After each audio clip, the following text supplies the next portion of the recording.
as well as all other Parcast originals on Spotify and wherever else you listen to podcasts.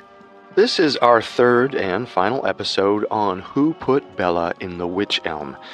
2 weeks ago, we began with the 1943 discovery of Bella, the unidentified skeleton of a woman found in a hollow tree in Hagley Wood. Last week, we explored the murder of Charles Walton, which became tied to Bella's death when both crimes were said to involve witchcraft and occult rituals. Today, we'll wrap up both mysterious murders. On April 18, 1943, 4 boys found the skeletal remains of a woman inside a hollow tree in Hagley Wood, a small forest in the rural West Midlands region of England. Investigators immediately threw themselves into the task of identifying the body. They knew that the woman was around 5 feet tall, close to 35 years old, and that she had most likely died sometime during the summer of 1941. But after poring through thousands of missing persons files, they had failed to come up with a single match. As 1943 drew to a close, strange messages written in white chalk began popping up in a number of West Midland towns. They asked a bizarre, almost taunting question: who put Bella in the Wych Elm? The messages rejuvenated the public interest in the case and inspired a rash of new theories about who Bella may have been. The bizarre manner in which her body was hidden led some to speculate that she had been killed as part of an occult ritual. This theory gained credence when the late Professor Margaret Murray, a renowned archaeologist and lecturer, publicized her belief that Bella had been killed by a coven of witches.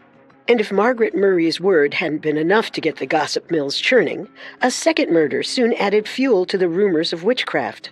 On February 14, 1945, a 74-year-old farmhand named Charles Walton was brutally slain in Lower Quinton, 30 miles from Hagley Wood. The arthritic old man had been stabbed through the face and pinned to the ground with a pitchfork. His throat had been repeatedly slashed with a pruning hook, which was still buried in his throat when he was found.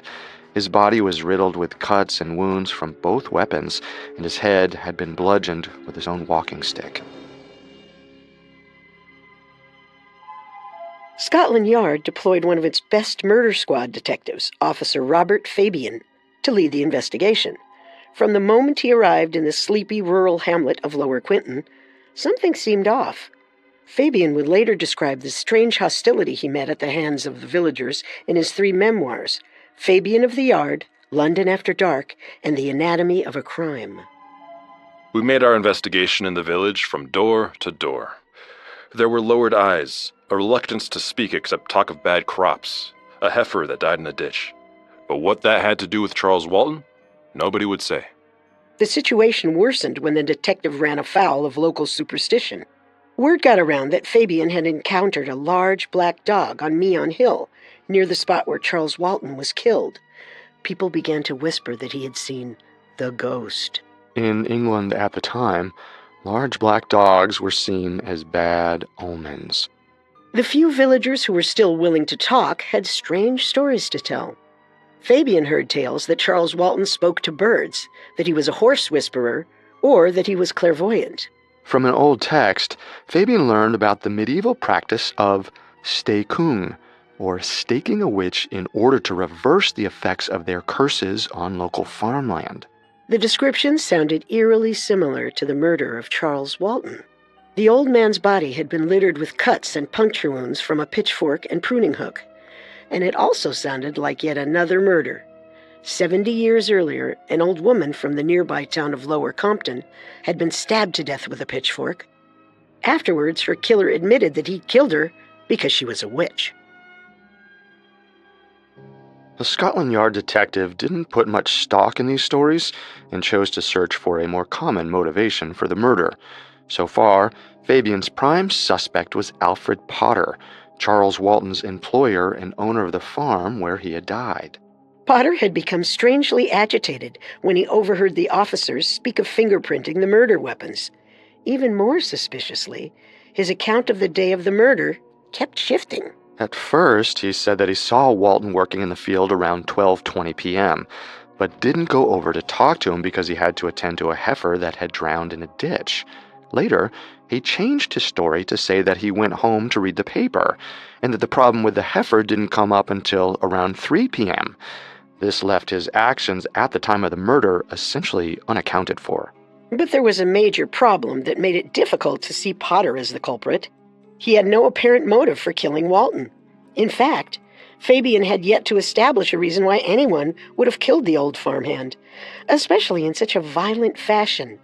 He did, however, have a theory. About 200 pounds sterling of Charles Walton's money seemed to be missing.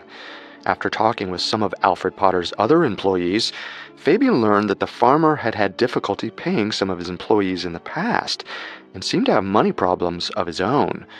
Was it possible that he had failed to pay Walton and that it had led to some kind of confrontation between the two men? Had Potter borrowed the 200 pounds sterling from Walton and been unable to pay? But the extremely violent manner in which Walton was killed made this seem unlikely, and Charles Walton's niece, Edith, did not believe that her uncle had lent anyone money. Try as he might, the Scotland Yard detective had failed to find a logical explanation for the murder.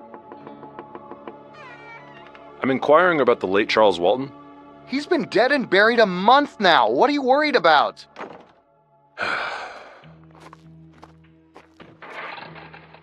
Hello, Fabian. No luck, I take it. None. What about you, Spooner? There was something interesting, actually. It seems we're not the only ones asking about Charles Walton. What do you mean? There's a woman in town, Professor Margaret Murray. A number of people say she's been hanging around the pubs. Very keen on the Walton murder, it seems. Any particular reason why? With her, it can only be one thing.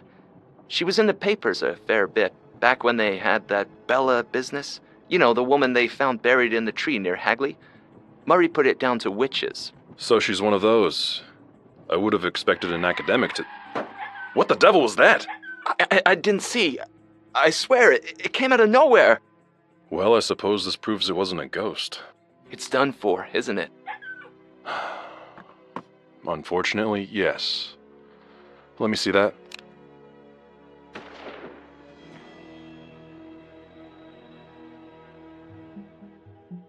One day, the police officers were driving on the outskirts of Lower Quinton when a large, black dog darted out into the street in front of them. They swerved, but failed to avoid hitting and killing the animal. The next day, a second one of Alfred Potter's heifers drowned in a ditch on Meon Hill. Fabian felt an immediate shift in the villagers' attitudes toward the police. While the locals had been far more friendly toward Fabian before, they now bordered on hostile. Fabian had now been in Lower Quinton nearly a month, and there had been no new leads for weeks. No one was talking to him. The Scotland Yard detective was forced to admit that if anyone was going to move the case forward, it was not going to be him. On April 5, 1945, Detective Superintendent Alex Spooner was summoned to Fabian's temporary office at the Stratford-upon-Avon precinct.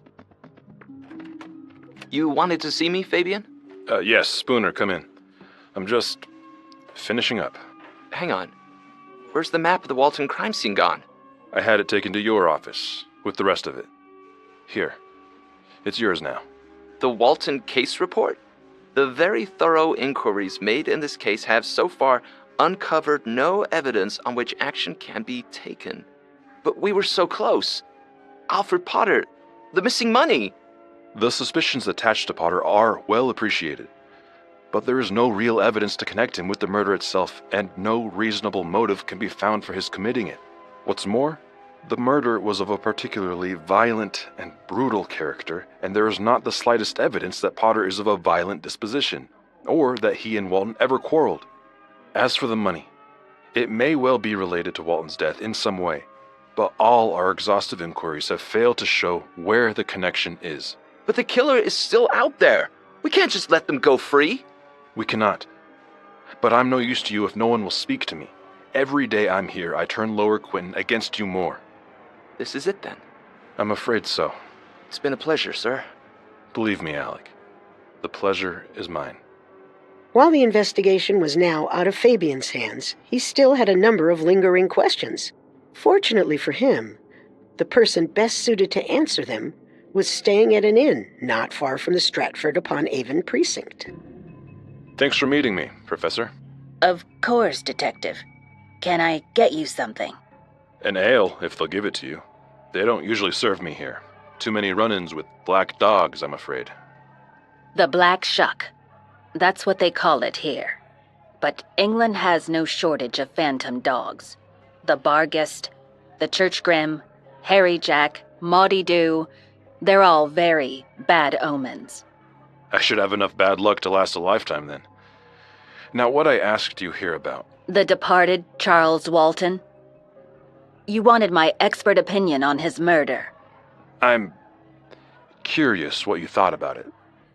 Doesn't hurt to look at things from another point of view from time to time. Indeed. Well, obviously, the most significant aspect of Charles Walton's murder is the date. Valentine's Day. How is that significant? Well, I'm not surprised you haven't solved it yet, if you haven't even gotten that far. As you know, the pre-Gregorian calendar is 13 days behind our current one. Going by the old calendar, Charles Walton died on February 1st. Which is... Imbolc, the Celtic Midwinter Festival. A time to prepare the earth for the coming spring. You see, when life is taken out of the ground through farming, that life must be replaced. Replaced how, exactly? The old way.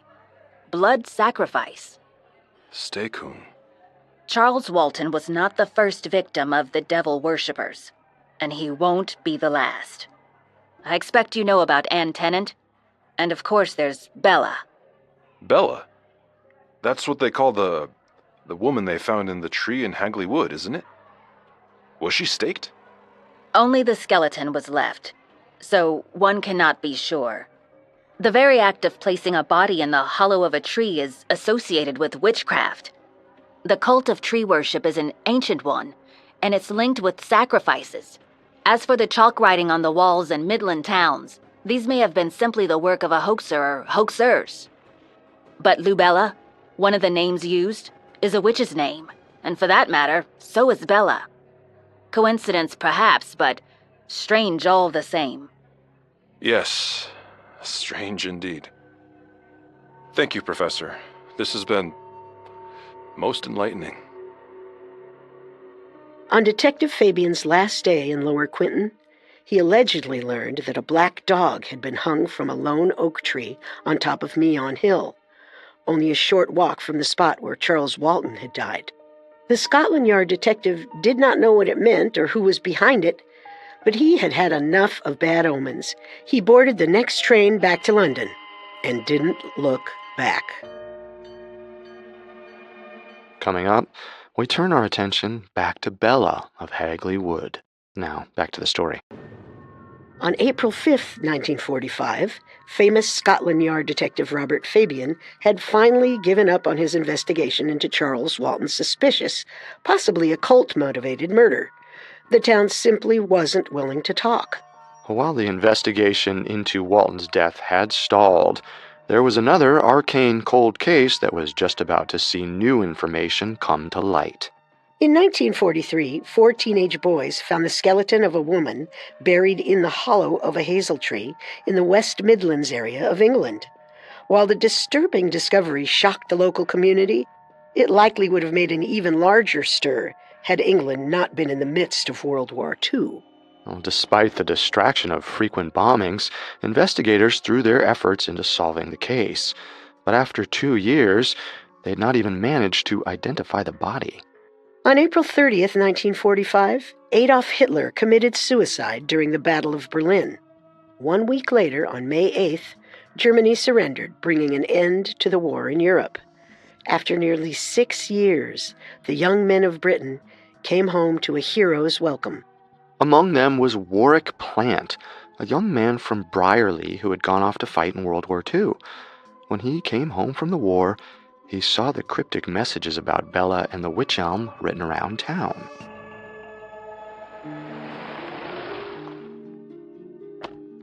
Warwick, you're home! Hey, sis. When the devil did you get so tall? You've been gone almost 2 years. What did you expect? Tell me everything. How many Nazis did you kill? You don't wait around, do you? Hey, one question. On the drive up, I saw this message scrawled on the wall on High Street, and then another on the Crown. Something about a witch? Who put Bella in the Wych Elm? Sorry? That's what it said. Who put Bella in the Wych Elm? Someone keeps writing it all over town. Bella's that girl they found in the tree in Hagley Wood. Oh, but of course you wouldn't have heard about that. Tell me over a biscuit, will you? I'm famished. The story of the skeleton from Hagley Wood and the name Bella sparked a memory from before the young soldier had left for war. Sometime in 1941, a small, young woman had come into his parents' pub, asking to speak to the owner. What do you want? We don't need beggars in here. If you're not drinking, you'll have to go. Excuse me, ma'am, but I'm not a beggar. I'm a musician. We don't need musicians either. But you've got a piano, and you don't even have to pay me. Just let me play and sing for tips. You won't regret it. I was on tour in Europe before the war broke out. Well, you can give it a try. Warwick, come show our guest. What did you say your name was? Bella, ma'am. Get Bella set up on the piano. We'll be trying her out on a provisional basis. Hope you can hold a tune, Bella, or this lot is liable to start throwing vegetables. Warwick's mother agreed to let Bella play and sing for tips, and over the following months, the two women became friends. At some point, Warwick thought his mother had given Bella blue crepe-soled shoes to replace a pair that were falling apart. Warwick knew that Bella performed at a number of other pubs in the area, including one in Stobridge, closer to Hagley Wood. On more than one occasion, she arrived at work with bruises and a black eye. She told the plants that her landlord had beaten her. Then, one day, Bella stopped showing up. Warwick's mother sent him to Stobridge to see if he could find her, but there was no sign of the musician, and he returned home empty-handed. A short time later, Warwick headed off to war. He didn't think of Bella again, until he arrived home to find her name graffitied around his hometown. After learning this, Warwick's sister headed to the police station to report her brother's story. His information was taken, and the account was added to the official police file, but it seems that no one ever followed up or interviewed Warwick himself. The timing and location of the woman's supposed disappearance matched details of the skeleton in Hagley Wood, but it doesn't appear that any effort was made to check the veracity of the story. Police were still making efforts to determine Bella's identity, including searching for the members of a Romani family that had stayed in the area. But for one reason or another, the police did not find this tip credible. The details of the case had been circulated in area newspapers for months. Warwick and his sister would have known the name Bella, and that the skeleton was found with crepe-soled shoes. It's likely the police thought Warwick or his sister were making the story up for the attention. But while they had dismissed this tip, it seemed they had another possible clue at their disposal. Unfortunately, they only discovered this lead after it was too late for them to follow up on it. While sorting through old police reports, the investigators came across an intriguing incident that had occurred in the summer of 1941, around the same time that Bella was believed to have gone missing. Late one night, an officer of the Home Guard was patrolling the roads around Hagley Wood when he came across a car on the side of the road. As he approached the car, the officer saw that the driver was a man in a Royal Air Force uniform. A woman was lying across the back seat with a coat draped over her body, completely covering her torso and head. Evening, officer. Identification? Is she all right? She just about died of embarrassment when you drove up. I'm afraid I'm in for it. You folks find somewhere more private next time. Families use this road too, you know. We will. Thank you, officer. Good night. At the time, the officer believed that he had interrupted a romantic moment between the driver and his passenger, and that the woman had covered herself in the coat because she was naked. But years later, when the police discovered the incident report, they considered a darker possibility. Could the woman in the back seat have been Bella, perhaps already dead, and the driver, her killer? If it had been them, it meant that the police had narrowly missed their best shot at solving the case. It had now been several years since the corpse was discovered in the tree in Hagley Wood, and investigators were no closer to identifying the body, much less finding the killer. For nearly a decade, there were no new advancements in the case. Then, in 1953, a journalist named Wilfred Byford Jones began researching the Hagley Wood mystery for his column in the Wolverhampton Express and Star, which he published under the pseudonym Quester. He was fascinated by the macabre details of the skeleton's tree burial and the cryptic messages that appeared around West Midland towns, neither of which had ever been explained. Byford Jones began interviewing the residents of Hagley Wood, hoping to uncover some detail that the police had missed. He even managed to track down Tommy Willits, one of the 4 boys who first found Bella's skeleton wedged into the tree on April 18, 1943. I'm with the Wolverhampton Express and Star. Does Tommy Willits still live here? It's Tom. What do you want? We're doing a piece about the Hagley Woods mystery. I'd love to ask you... I haven't got anything to say that hasn't been in the papers a dozen times. Wait. Fine if you don't have any new information. I just wanted to hear your story. The night you found her. I thought maybe we could go back to the tree. Maybe get people talking about Bella again. Finally find out what really happened to her. You must be curious. Not really. Then how about as a favor for a fellow soldier? RAF?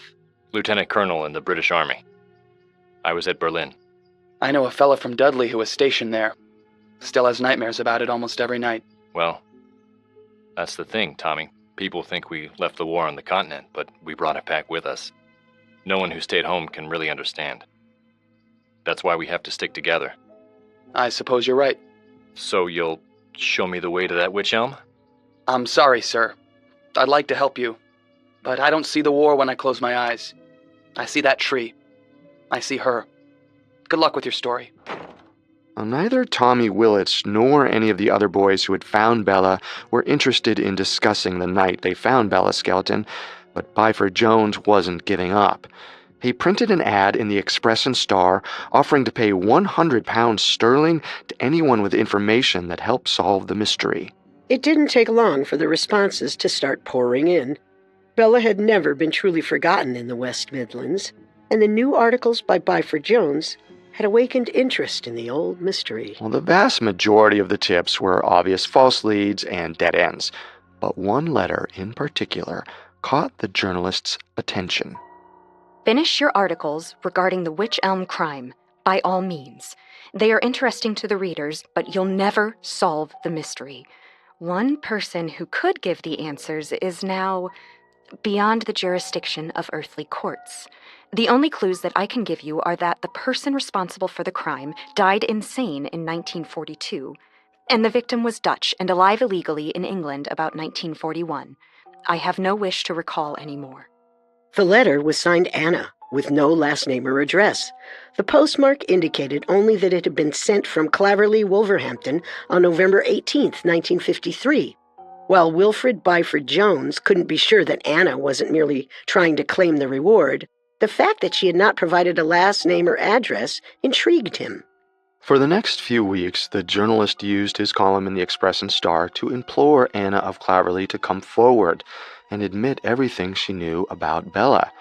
To his great surprise, the woman did finally contact him, and after some more pleading, agreed to accompany him to the police station to tell her whole story. But her name wasn't Anna, and she wasn't from Claverley.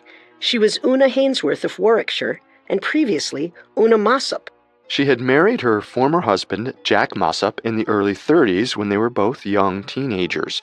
After Britain declared war on Germany in 1939, Jack took a job at a factory in Birmingham that produced munitions for the Royal Air Force. The position kept Jack from being drafted, but it didn't pay particularly well. Una was therefore understandably suspicious when Jack started wearing lots of expensive clothing, including a Royal Air Force officer's uniform that he shouldn't have had. But Jack's clothes weren't the only thing that had changed. He had started spending a lot of time at pubs with a new friend, a wealthy Dutchman Una knew only as Von Ralt. Una didn't like Von Ralt much. and she liked Jack's drinking even less. But as time wore on, she began to suspect that there was something more sinister afoot than late nights spent at the pubs. She believed that the Dutchman von Ralt was a Nazi spy, and that Jack was passing him information on the munitions factory where he worked in exchange for money. Una never found out whether her suspicions were correct. Eventually, she got fed up with Jack's drinking and threw him out of the house. The separation didn't last long. Late one night during the spring of 1941, Una woke to the sound of someone moving around in her living room.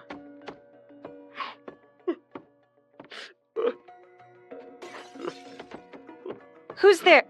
Jack? What are you doing here? You scared me half to death. Leave me alone! Leave me alone! Leave you alone? God, you're drunk, aren't you? She won't leave me alone! God, why won't she leave me alone? She's supposed to be dead. Who's dead? Jack, what's the matter? What happened? Jack was drunk, extremely agitated, and raving about a murder. When he finally sobered up, he turned silent and refused to say what had happened. Una decided not to throw Jack out again, but she could tell that something was different about her husband. For one thing, he seemed to have stopped hanging out with von Ralt, but he was eerily quiet. Except during his nightmares.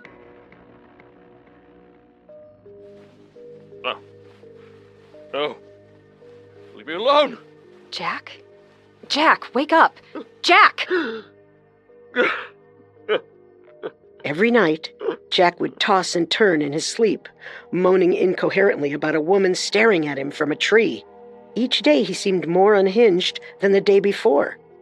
Una begged Jack to tell her what was going on. Eventually, he wasn't able to keep it in any longer. Please, Jack, I know something's wrong. Tell me what happened. All right. I'll tell you. Maybe she'll leave me alone at last if I do. I'd been out for a drive after work. Wound up at the Littleton Arms. Von Ralt was there with his Dutch lady friend, and they were arguing. No idea about what. Always spoke Dutch when they fought. Jack told Una about a night he'd spent out with a Dutchman and his girlfriend. After a few drinks at a local pub, von Ralt suggested the trio take a drive out to Hagley Hill. As they drove, the argument between von Ralt and his girlfriend grew steadily more vitriolic. They were shouting at one another by that point. I just kept driving. Then I heard her scream. I looked in the mirror and, well, I couldn't see much, to be honest, but I think he had his hands around her neck. But you stopped, didn't you, Jack? Yes, I stopped. He told me to pull over, and when I looked in the back, she wasn't moving. According to Jack, von Ralt had attacked his girlfriend, leaving her either unconscious or dead. Then the Dutchman had ordered Jack to help him carry the body. We took her out into the woods a ways. She was heavier than I thought, and I kept dropping her. But von Ralt seemed to have a spot in mind. Soon enough, we came to a tree. Huge and wicked-looking, like some kind of exploded bird's nest. Like it was angry. We put her in, deep inside the hollow. Von Ralt said it would teach her a lesson when she woke up, but I knew she wasn't waking up. Jack hadn't been positive whether the woman had been alive or dead when they left her. At the time, Una didn't care. She assumed the story was nonsense, the ravings of her husband's sick mind. Jack seemed to be incredibly unhinged, and she doubted that any part of the story was true. At least, not until 1943, when she read the news that 4 boys had found a skeleton buried in a tree in Hagley Wood. Well, the police were skeptical, but intrigued by Una's story, and did their best to corroborate as much as they could. But their investigation was halted by one major problem. There was no way to question Jack Mossop. After telling Una his story in 1941, Jack had steadily grown more unhinged. He stopped sleeping altogether, and his drinking worsened. Eventually, he became so unstable that Una had no choice but to take their son and leave. In 1942, after they divorced, Jack Mossop checked himself into a mental hospital in Stafford. He died there a few months later, at the age of 29. Jack had never told Una the name of the woman who he and Von Ralt had buried, but Una believed that whoever she was had gotten her revenge in the end. Una Hainsworth's last memory of her husband was of a broken man driven to madness by constant nightmares. Up until the end of his life, his dreams were haunted by visions of the woman's decaying face, staring at him from the hollow of the tree. Coming up, we examine 2 more theories casting Bella as a Nazi spy. Now, back to the story. In 1953, the story of Bella in the Wych Elm re-entered the public consciousness after a journalist for the Wolverhampton Express and Star tracked down a woman who claimed to have known the killers. The woman, who was named Una Hainsworth, believed that Bella had been buried in the tree in Hagley Wood by her former husband, Jack Mossop, and a Dutchman named Von Ralt. She further speculated that before the murder, the trio had been passing British secrets to the Nazis. The allegations of a Nazi spy ring operating in the West Midlands were not as completely paranoid as they might sound. At this point, Birmingham was a manufacturing center for the British armed forces. This made it a major target for German Luftwaffe bombers, who attacked the city dozens of times between 1940 and 1943 in what would become known as the Birmingham Blitz. Any information about what was being manufactured in the factories or where in the city they were located would have been useful to the Germans. But there was something of even greater value in Birmingham. In 1939, 2 Jewish scientists named Otto Frisch and Rudolf Peierls arrived in the city after fleeing Nazi Germany. As German citizens, they were not allowed to participate in any of the official war-related experiments going on at Birmingham University, but they nevertheless began conducting secret research into atomic fission. This research eventually made its way into the hands of Winston Churchill, who passed it to the U.S. government. It later became the basis for the Manhattan Project, the secret U.S. program that produced the first atomic bomb. The proximity of the Birmingham munitions factories and the research facilities at Birmingham University, coupled with the fact that German bombers could regularly be seen flying overhead, led to endless speculation about Nazi spies in the area.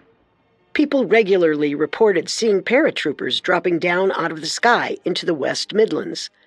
While most of these reports were groundless, it is a fact that the Nazi military intelligence arm, the Abwehr, did make several attempts to install spies in England. In 1942, a poor Dutchman named Johannes Marinus Dronkers was recruited by the Abwehr and sent to England as a spy, but was caught and arrested the moment he set foot in the country.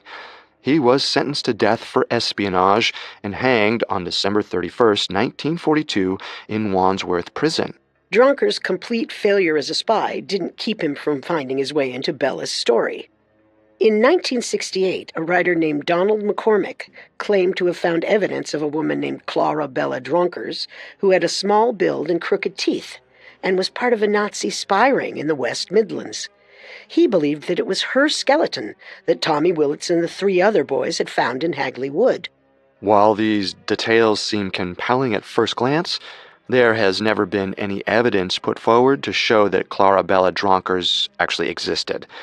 Johannes Dronkers did have a wife, but her name was Elisa, not Clarabella or Bella. More importantly, she died in Amsterdam on December 18, 1944, almost a year after Bella's skeleton was found. While McCormick does not appear to have found the real Bella, the theory that she was the wife or girlfriend of a Nazi spy or part of a spy ring never completely went away. In 2009, the British intelligence agency MI5 declassified files on a Gestapo agent named Josef Jacobs, who parachuted into England from a German bomber on January 31st, 1941. Jacobs had never practiced such a jump before in his life. and he injured his foot while leaping out of the plane. When he touched down in a potato field near the village of Ramsey, Huntingdonshire, the impact shattered his already damaged ankle. Jacobs spent the night in agony, sprawled out beneath his parachute. By 8:30 a.m. the next morning, he couldn't bear the pain anymore. He fired several shots from his Mauser automatic pistol into the air and waited for someone to find him. It didn't take long before a pair of farmers came to investigate the gunshots. In short order, Jacobs was loaded into the back of a horse-drawn cart and ferried to the Ramsey police station, where he was arrested on suspicion of espionage. Jacobs was eventually transferred to Wandsworth Prison, and then to the Tower of London to be executed. On August 15, 1941, he was led out into the firing range between the tower's inner and outer walls. Because his ankle had not yet healed, he was made to sit in a wooden chair to which he was bound. Josef Jacobs, you have been found guilty of espionage and have been sentenced to death by firing squad. Is there anything you wish to say now, before God and man? Shoot straight, Tommies. Ready? Aim. Fire. According to the declassified MI5 files, the items in Jacobs' possession were logged when he was arrested. Aside from his Mauser, he was carrying a radio transmitter, some maps of the area, a flashlight, chocolate, cigarettes, and a picture postcard bearing a photograph of a woman. The back of the postcard bore a handwritten message that read, "My dear, I love you forever. Your Clara, Landau, July 1940.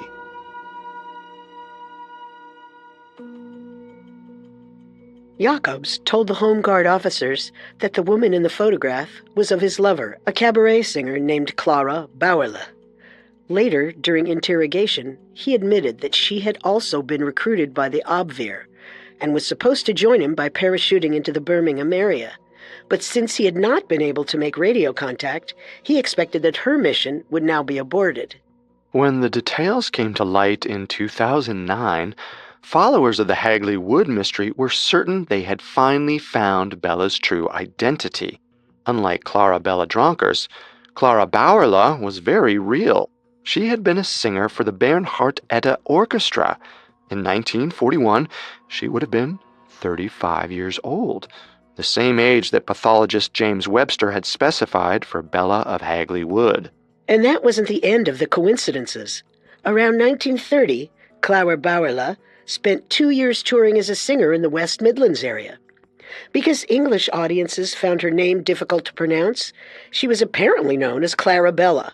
For a brief moment, followers of the mystery were certain that Bella had been found. But it was not to be. A few facts prove that Clara Bauerle cannot be Bella. Clara Bauerle was 6 feet tall, while the skeleton found in Hagley Wood was only 5 feet tall. Perhaps more importantly, hospital records show the singer had died in Berlin on December 16th, 1942. With Clara Bauerle out of the picture as a potential Bella, the case remains to this day unsolved. The police file on the Hagley Woods murder was officially closed in 2005. Investigators determined that the passage of time, lack of new leads, and the fact that the culprits were almost certainly deceased meant that the mystery was essentially unsolvable. At the time, investigators noted that the murder victim could hypothetically be identified through modern DNA profiling, which would involve comparing samples from the skeleton against the profiles of living persons to establish lineage. But doing so is unfortunately impossible because Bella's remains are missing. The skeleton spent many years at Birmingham University in the care of pathologist James Webster. When he retired, it passed to his successor, Dr. Griffiths. But at some point before 2005, the skeleton disappeared. Some followers of the case have seen this as evidence of a conspiracy, that Bella was in fact a Nazi spy or some other important person. But the most likely explanation is that the remains were accidentally discarded during a move or simply put in storage and forgotten. This fact serves as a final connection to the murder case of Charles Walton. It's believed that Walton was buried in the graveyard of St. Swithin's the same graveyard that he passed through each day on his way to Potter's farm. But at some point, the tombstones to both his and Alfred Potter's graves were removed, possibly to keep curious tourists from searching them out. As in the case of Bella, Charles Walton's murder was never solved. Not for any lack of trying, though. For years, Detective Alex Spooner visited Lower Quinton on Valentine's Day. He wandered the streets and visited the local pubs, making sure he could be seen by the locals so that the murder was never forgotten. In 1960, Charles Walton's missing pocket watch was finally discovered during a construction project behind the victim's cottage. The location is somewhat puzzling, as the watch was believed to have been on Walton's person when he was killed. Supposedly, the watch case was found to contain a piece of colored glass. It was identified by the locals as a witch glass that could be used to protect the owner from evil thoughts directed their way. While some have contended that Fabian died believing that Alfred Potter was the culprit, his own memoirs suggest otherwise. In his final book, Anatomy of a Crime, published in 1970, he explicitly states that witchcraft played a role in the murder. I advise anybody who is tempted at any time and on any pretext to venture into black magic, witchcraft, Satanism, to remember Charles Walton and to think of his death, which was so clearly the ghastly climax of a pagan rite. His conclusion echoed the opinions of Professor Margaret Murray, published in 1950 in the Birmingham Post. There are still remnants of witchcraft in Great Britain, and I believe that Charles Walton was one of the people sacrificed. The sacrifices are carried out by people who still believe in a religion practiced in Britain before Christianity, whom we call devil worshippers. They still practice black magic.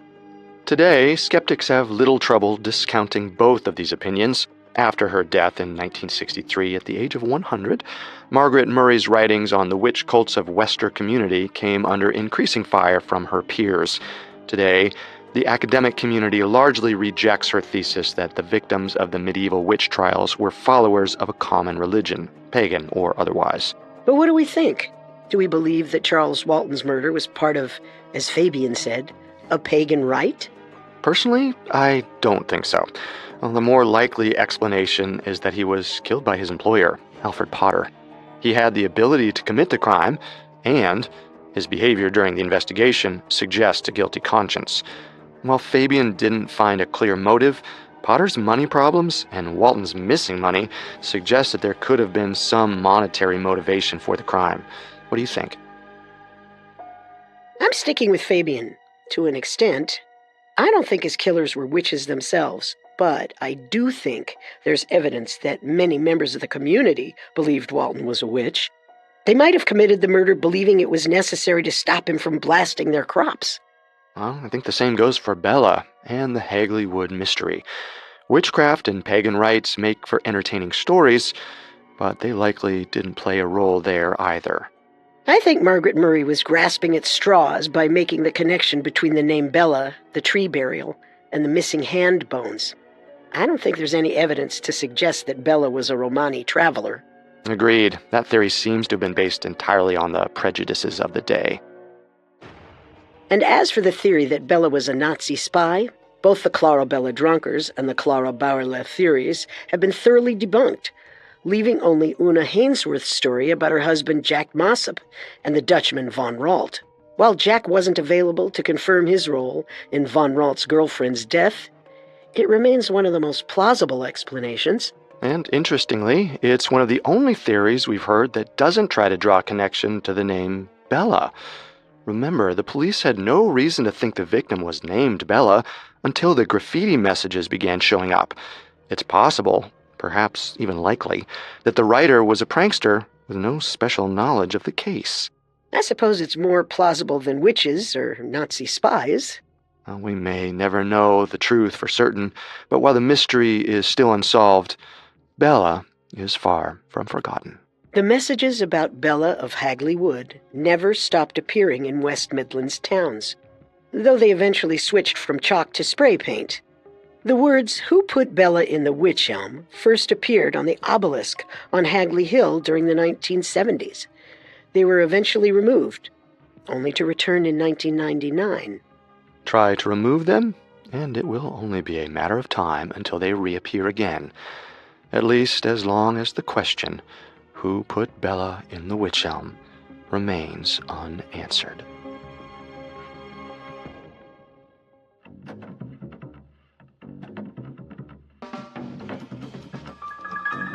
Thanks again for tuning in to Unsolved Murders.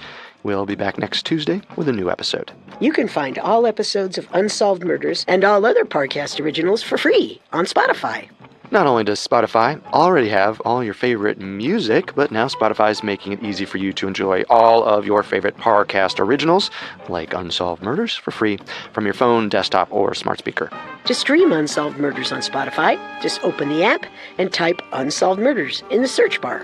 Now, several of you have asked how to help us. If you enjoy the show, the best way to help is to leave a 5-star review. And don't forget to follow us on Facebook and Instagram at Parcast and Twitter at Parcast Network. We'll see you next time. If we live till next time. Unsolved Murders True Crime Stories was created by Max Cutler and developed by Ron Cutler, is a production of Cutler Media and is part of the Parcast Network. It is produced by Max and Ron Cutler with sound design by Carrie Murphy. Production assistance by Ron Shapiro, Paul Mahler, Maggie Admire, and Freddie Beckley. This episode of Unsolved Murders was written by Andrew Kelleher and stars Carter Roy and Wendy McKenzie. The amazing cast of voice actors includes Susanna Corrington, Harris Markson, Samantha Moore, Alastair Murden, and Jack Shulruff. Due to the graphic nature of this murder case, listener discretion is advised. This episode includes dramatizations and discussions of murder, assault, and sexual content that some people may find offensive. We advise extreme caution for children under 13. It was a cold and dreary February day, and Charles Walton was trimming the hedges of Alfred Potter's field at the edge of Meon Hill. From out here, the 74-year-old farmhand could see all of Lower Quinton, the village where he had lived since he was a boy. Nowadays, he preferred the fields and the hill, where no one bothered him, and he had only the birds to talk to. Well, hello there. Take a break?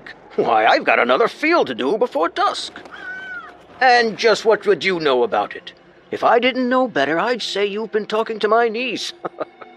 Walton pulled his coat tighter against the cold and considered the task that lay before him. The work had been difficult enough when he was a younger man, but it was quickly becoming too much for him. He was glad that neither Potter nor his niece Edith were here to see how little he had accomplished with half a day's labor. But today, Charles Walton was not as alone as he thought. Who's there? Come out where I can see you. Oh, it's you. I wasn't expecting... What are you doing? Stay back. I'm warning you. Back, you devil. I'll... It would be 4 hours before anyone noticed Charles Walton was missing. 5 before they thought to check the farm where he worked. And 6 hours before they found him lying cold and stiff in the blood-drenched soil beneath Meon Hill.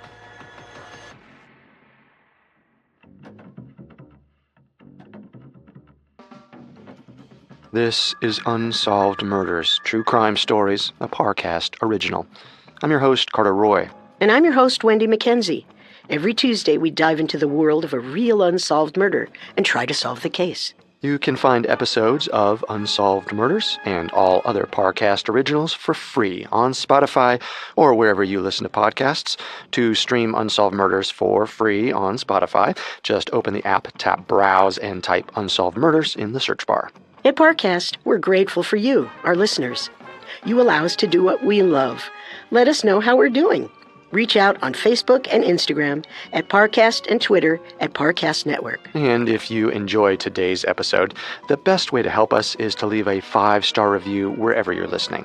You can listen to previous episodes of Unsolved Murders, as well as all Parcast originals, on Spotify and wherever else you listen to podcasts. This is our second episode on Who Put Bella in the Wych Elm. the unsolved murder of an unidentified woman whose skeletal remains were found inside the hollow of a tree near the West Midlands area of England in 1943.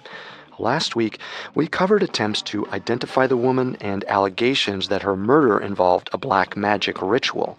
This week, we'll continue our story by exploring a second macabre and possibly occult-related murder that occurred in a neighboring county.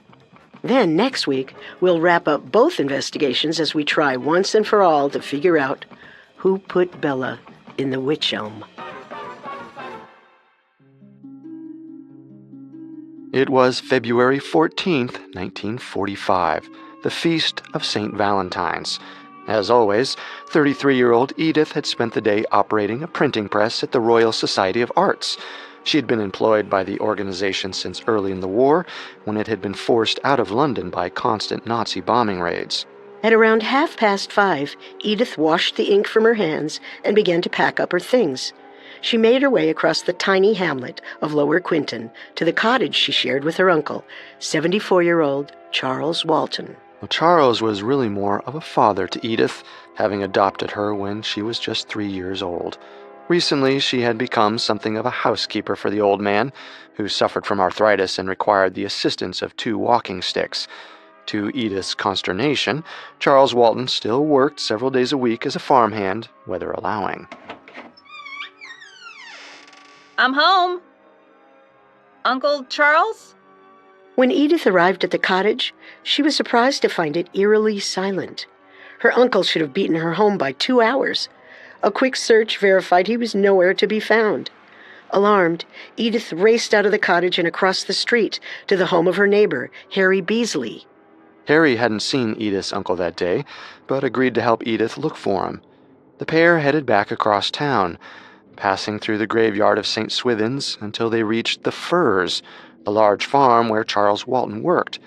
Harry suggested they enlist the help of the farm's owner, Alfred Potter. Edith? What hedge was my father working on?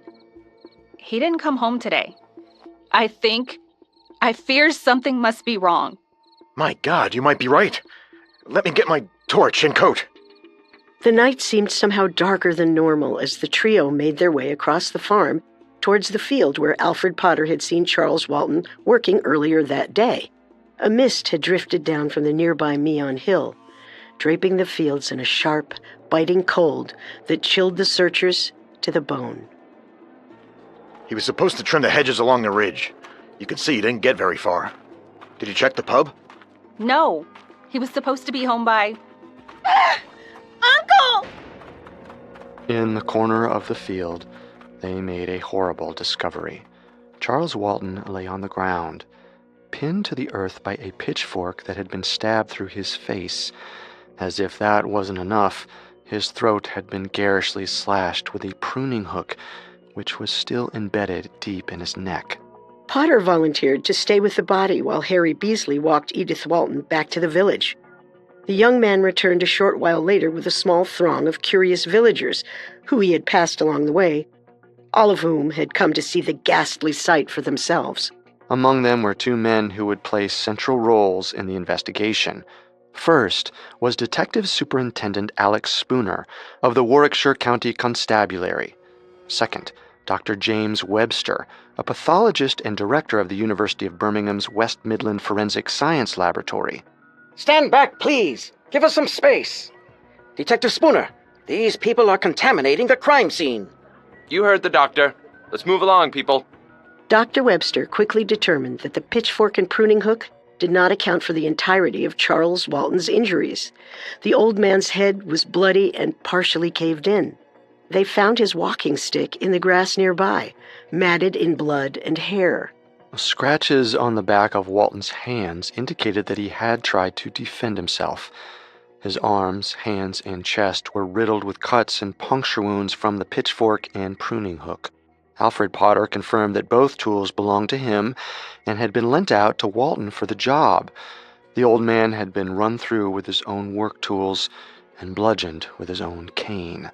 Judging from the extent of rigor mortis and the temperature of the body, Webster determined that Charles Walton had been killed sometime after 1 p.m. in the afternoon. Once Dr. Webster had completed his initial assessment and the body had been photographed, he carefully dislodged the hook from Charles Walton's throat. Removing the pitchfork was more difficult.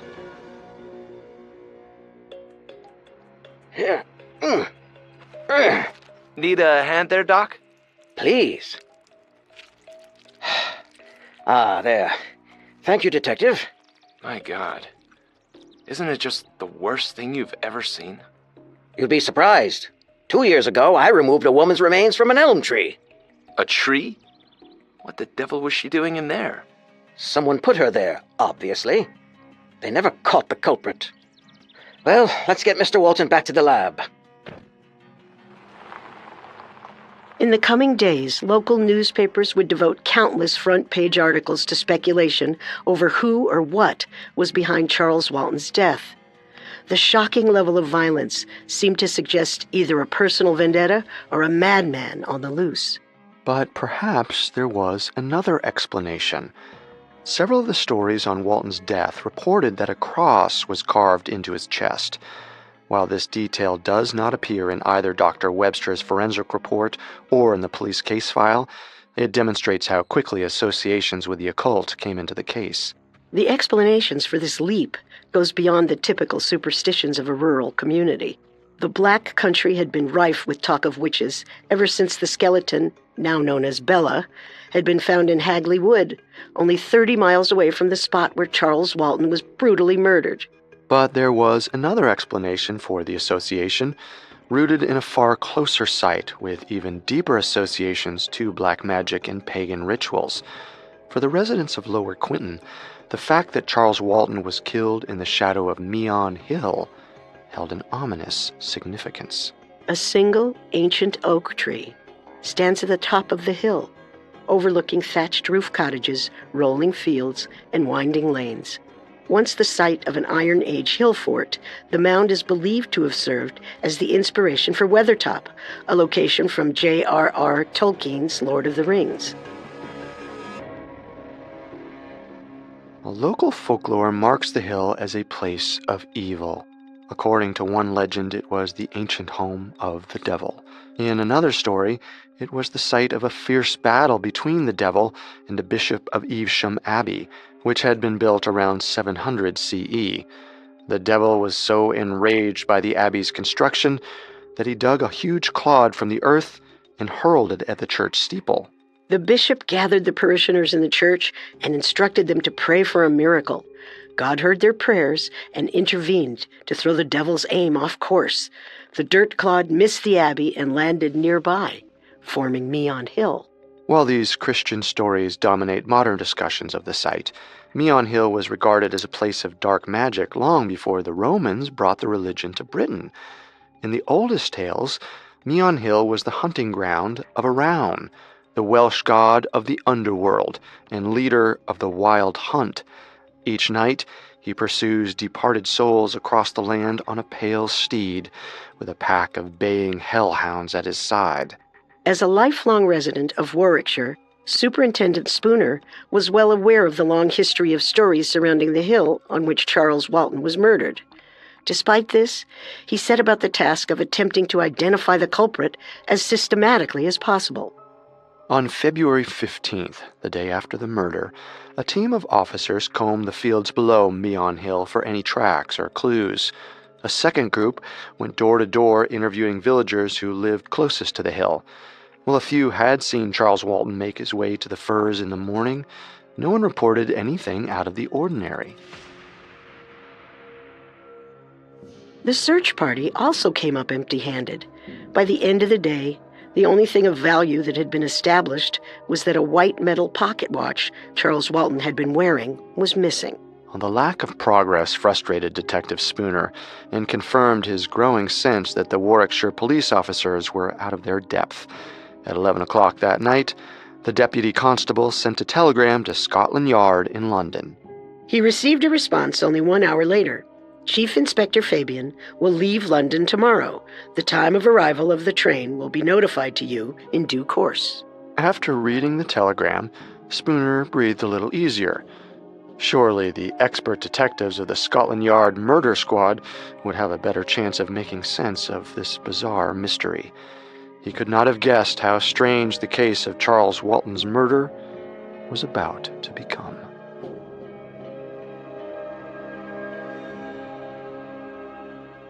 Coming up, Detective Robert Fabian takes over the investigation. And now, back to the story.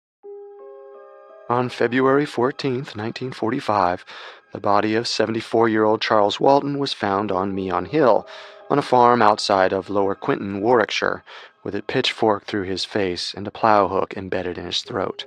The violent murder seemed all the more shocking when set against the bucolic pastoral setting of the Cotswolds township. The local police quickly determined that they were ill-equipped to tackle such a brutal murder and turned to Scotland Yard for help.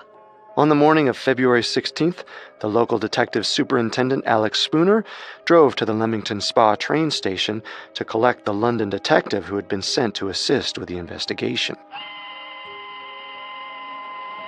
Detective? Detective Fabian, over here.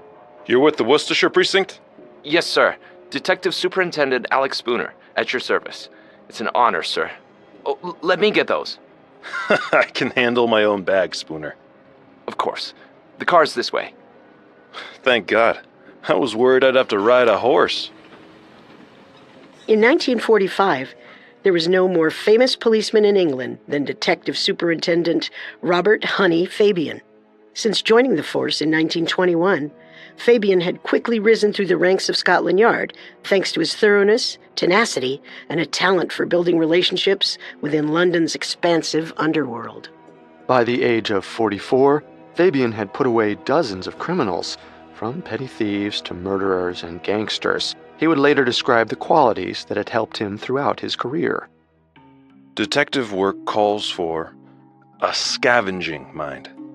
Wherever one goes, there are tidbits of knowledge, snatches of foreign language, odd facts about company law, medicine, local customs, travel, or toxicology, which may prove of decisive value in unraveling a baffling case. He must be prepared to mix with a duke or a dustman, a bishop or a pickpocket. He must be tactful, courageous, painstaking, vigilant, and a wizard at jigsaws.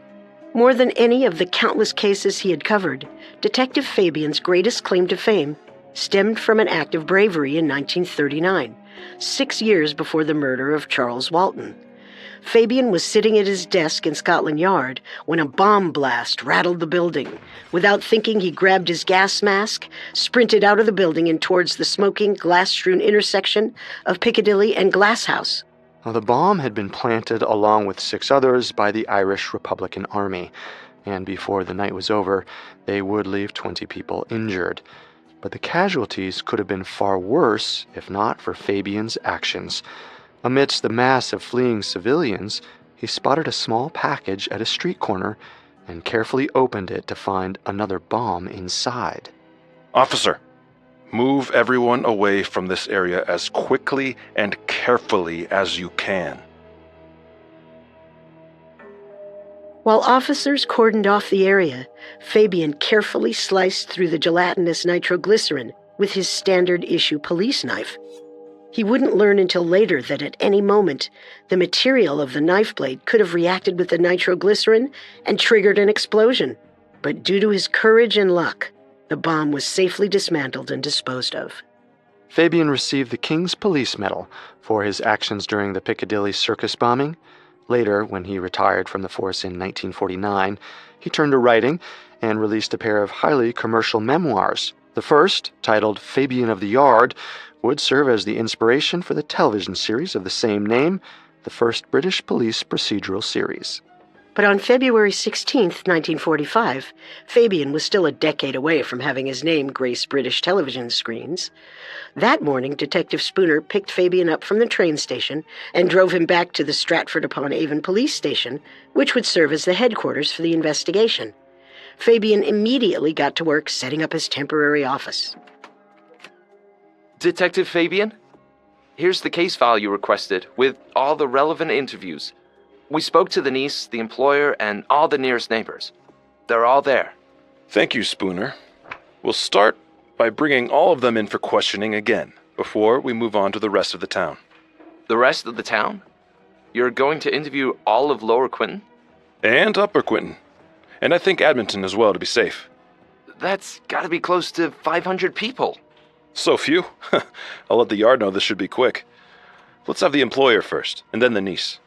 I've got an RAF man scheduled to take some aerial photographs of the crime scene this afternoon, and a couple dozen metal detectors arriving in the morning. I'd like to locate Walton's pocket watch. It's possible the killer threw it away somewhere in the field when they realized it wasn't worth much. You really don't leave a single stone unturned. That's how we're going to solve this, Spooner, by understanding everything that happened in this county on February 14th. We learn who was where and why. We find the holes, where the alibis fall apart.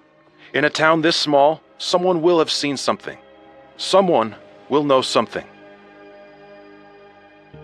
Fabian commissioned a Royal Air Force pilot to fly over the firs and take aerial photographs of the crime scene. They were so detailed that you could make out the blood stain where Charles Walton had fallen. Fabian had one of these photographs blown up and tacked it to the wall as a map. Over the coming days, it would be filled with colored flags and pieces of string, tracing the movement of the county's residents. He would later write that he had, quote, brought the 20th century to Little Quinton like a cold shower bath. The detective began by interviewing Alfred Potter, the owner of the farm where Charles Walton had worked and died. Thank you for seeing me, Mr. Potter. How are you getting on since the murder? Not great, sir. Mrs. Potter isn't taking the news too well. She was a friend of Mr. Walton's? Oh, no. She knew him by sight, but I don't think they ever shared words. Then why is she so upset? Worried about what people will think, of course. He died on our land, and you know how superstitious folks can be. She thinks they would suspect you, because he died on your land. What? No, not that. But you know how folks can be. Superstitious. Not good for business. Did you see Mr. Walton on the day of the murder? I did. I went out to see some sheep and feed some calves. I saw Walton working at the hedge in the next field, about 500 yards away, working in his shirt sleeves. I would have gone over to see him, but I had a dead heifer in a ditch to attend to. What time was that? Saw him about 10 past 12. And what was your opinion of Mr. Walton? Never had a crossword with the fellow. Never heard him say a bad thing about anybody. I don't think he had an enemy in the world. But he was a man of spirit, and if someone attacked him, I think he would defend himself.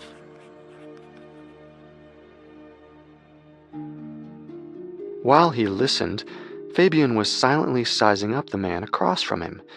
Alfred Potter was a big, barrel-chested man with broad shoulders and little neck.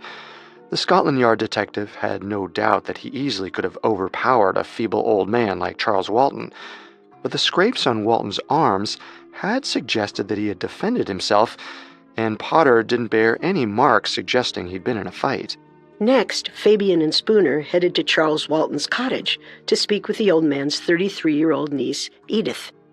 Uncle Charles was a kind, wonderful man. He didn't have any enemies. I can't understand who would want to hurt him. What was the state of your uncle's finances? I'm not sure. He made very little, and he never carried any amount of money. Sometimes a purse with a few shillings in it, but he left it at home that morning. Did he have any debts or life insurance? Had he lent anyone money? Not that I'm aware of. I think he had an account at the Midland Bank in Stratford-upon-Avon, but I have no idea how much he had in it. After questioning Edith, the detectives conducted another search of the cottage, hoping to find the missing pocket watch or some clue to point them in the direction of the killer, but nothing seemed out of the ordinary until they stepped out into the back garden. What the devil? Do they not have toads in London, Detective? Not quite so many in one spot. There's got to be hundreds of them. So sorry. We've got just the worst infestation of natterjacks. Hold on, I'll grab a broom. That's all right, Miss Walton. I think we're finished here. Thank you for your time. You've been most helpful. Watch your step, Detective.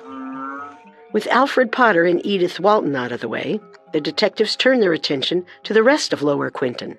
From the outset, The detective was met with downcast eyes and a reluctance to address the subject of Charles Walton's death. As an outsider, Fabian expected his door-to-door visits to elicit suspicion and distrust from the villagers, and brought Superintendent Spooner along for this very reason. But what surprised him most was that no one seemed particularly worried that there might be a maniac killer on the loose. Did Charles Walton have any enemies? No, I don't know anything about that. You don't know anyone who might have had a grudge against him? Well, I will say we had a fair bit of trouble with the harvest last year. Trouble? Weather was good all year, but there was no yield at harvest. Whole crops went bad. And you heard Alfred Potter lost another heifer last week? I fail to see what bad crops or a dead cow have to do with Charles Walton. Who said they had anything to do with it? Good day. Wait! The longer the interviews dragged on, the stranger the accounts of Charles Walton became. Several villagers spoke in vague, grumbled references to bad crops and diseased livestock. Others insisted that Charles Walton was a horse whisperer, or had the ability to speak to birds. Birds, you said? Oh yeah, he was always whistling at 'em. Knew all their different songs. You know they had an agreement to stay out of his plot of land. And they say he was breeding natterjack toads. Is that so? By the end of the day, Detective Fabian was no closer to establishing a motive behind Charles Walton's murder. What he had come away with was the distinct sense that he was missing something important. But while the Scotland Yard detective struggled to make sense of the villagers' stories, Superintendent Alex Spooner was growing increasingly uneasy. Unlike the London-born detective, Spooner had spent his life amongst the people of Warwickshire. He was well aware of the legends surrounding Meon Hill, and the old superstitions that had never quite disappeared in the Black Country. When the villagers complained of bad harvests, Spooner heard a veiled accusation that Charles Walton possessed the evil eye. In medieval times, it was believed that witches held the power to blight crops, curse livestock, and turn men infertile. The practice was known as blasting, and was frequently said to involve the use of natterjack toads. This rare yellow-striped toad was believed to be a favorite animal among witches and a popular form of familiar spirits.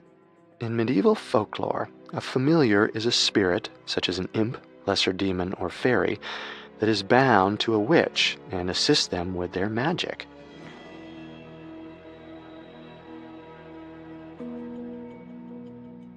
Often these spirits would disguise themselves as a common animal, like a cat, a dog, a toad, or a newt, so as to spy on their master's enemies and help them pass undetected.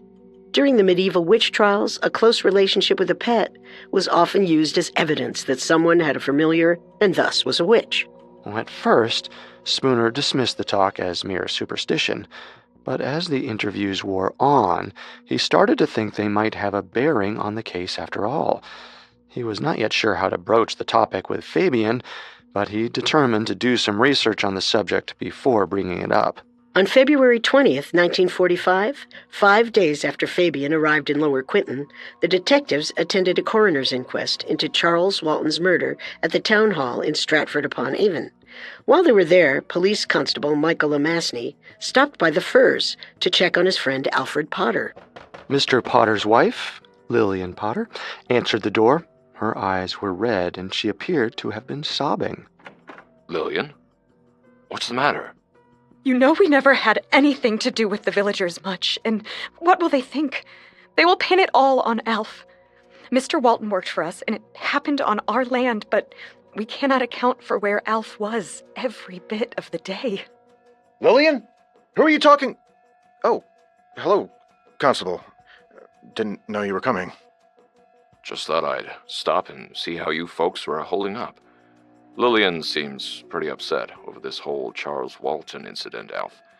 I'm not sure you should be talking to her about it so much. She's fine. But why didn't they ask me to testify at the inquest? You would think they would, as he was killed on my land. Perhaps they've got everything they need. Sure, they've got the great Fabian of Scotland Yard on the case. We all know they never muck things up. Don't worry, Alfred. I'm sure this whole business will be wrapped up before you know it. Who knows? Maybe the killer left prints on the tools. What? The pitchfork and the pruning hook. They're being checked for fingerprints, of course. Fabian should have the results today from Dr. Webster. I see. Well, of course they already know I touched the pruning hook. Did you? I didn't know that. Yes. I touched it, briefly, when we found him. Harry Beasley said we should make sure that Charles was gone. So I went up to take a look, and I touched the handle, just to see. And sure enough, he was gone. Oh, you fool! They will have your fingerprints now. They'll blame you for it. Don't be silly, my dear. The police already know I touched it. I've told them already, more than once. That's right. Don't worry, Lillian. I'm sure Fabian will have this solved before you know it. They say he's the best. Yes, and that is comforting. Please let Detective Fabian know that if he's got any more questions for me, I'd be more than happy to oblige. I've nothing to fear from the truth. After saying goodbye to the couple, Constable Lamasny got back into his car and drove away from the Firs. He had planned on heading for home afterwards, but when he reached the main road, he turned towards Stratford-upon-Avon. The inquest would no doubt already be wrapping up, but the constable had a feeling Fabian would want to hear about his meeting with the Potters as soon as possible. Lamasny had read Alfred Potter's official statement, and the farmer had never mentioned touching the murder weapon before. It wasn't until Lamasny suggested the weapons would be fingerprinted that he suddenly became set upon establishing that he had. Lamasny didn't know why, but he was sure of one thing. Alfred Potter was lying.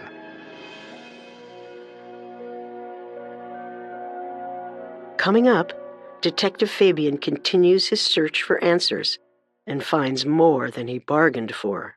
And now, back to the story.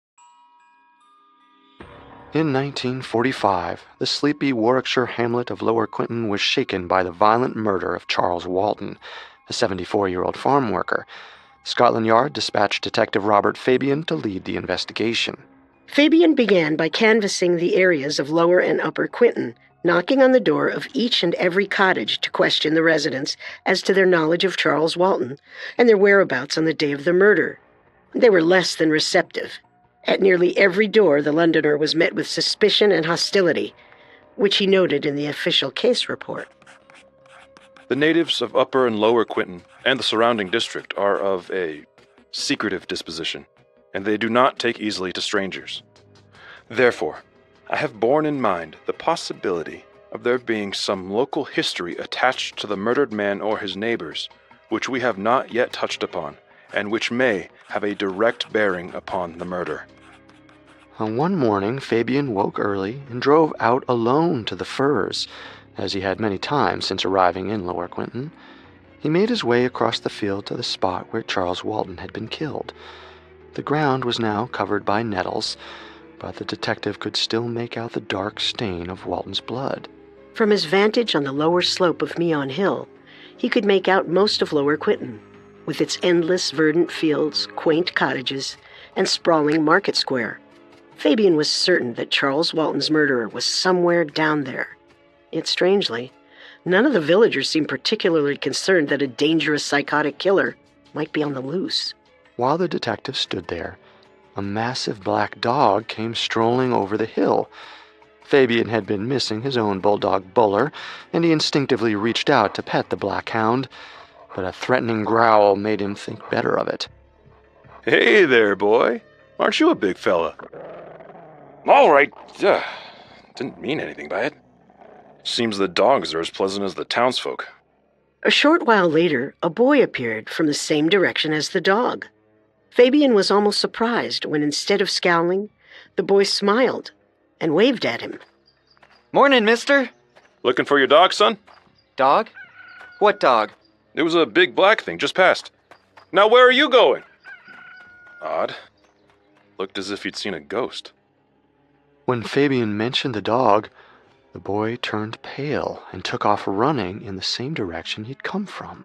Strange occurrences like this had plagued the investigation almost from the moment Fabian had arrived in Lower Quinton. The few villagers who had been willing to talk to the detective had spoken in hushed whispers about crops going bad and heifers dying in ditches. Fabian had little idea what to make of any of this, and was growing more and more flummoxed with how slowly the investigation was progressing. After 2 weeks on the job, the detective had only one significant suspect, Alfred Potter. The farmer who'd employed Charles Walton and owned the farm on which he'd been killed had recently begun acting in a way that Fabian found very suspicious. Ever since he had learned that the investigators would be testing the murder weapons for fingerprints, Potter had suddenly become determined to establish the fact that he already admitted to touching them after discovering the body. This was surprising for a number of reasons. First, neither Superintendent Spooner nor any of the other police remembered such a disclosure. Second, the pitchfork and pruning hook used to kill Charles Walton had been the same ones the old man had been using to trim the hedges that day. Any fingerprints on the tools could easily be explained by the fact that they belonged to Alfred Potter in the first place. In the end, all of this was inconsequential. When the analysis came back from Dr. Webster's forensics lab, Potter's fingerprints had not been found anywhere on the tools. Fabian remained suspicious of the farmer, but as a disciple of the Hendon Detective Training School, he valued a reasoned approach over hunches. So far, no evidence had arisen to tie Alfred Potter to the crime. And there was another problem, not just with the Potter theory, but with the overarching investigation. So far, Fabian had struggled to establish any potential motives for Charles Walton's death. What did Alfred Potter or anyone else have to gain from murdering the elderly farmhand, especially in such a brutal fashion? Well, there was one possible motive Fabian was considering. Ever since his first day on the case, the detective had been puzzled by the issue of Charles Walton's finances. While the old man made very little as a farmhand, it seemed that he had spent even less.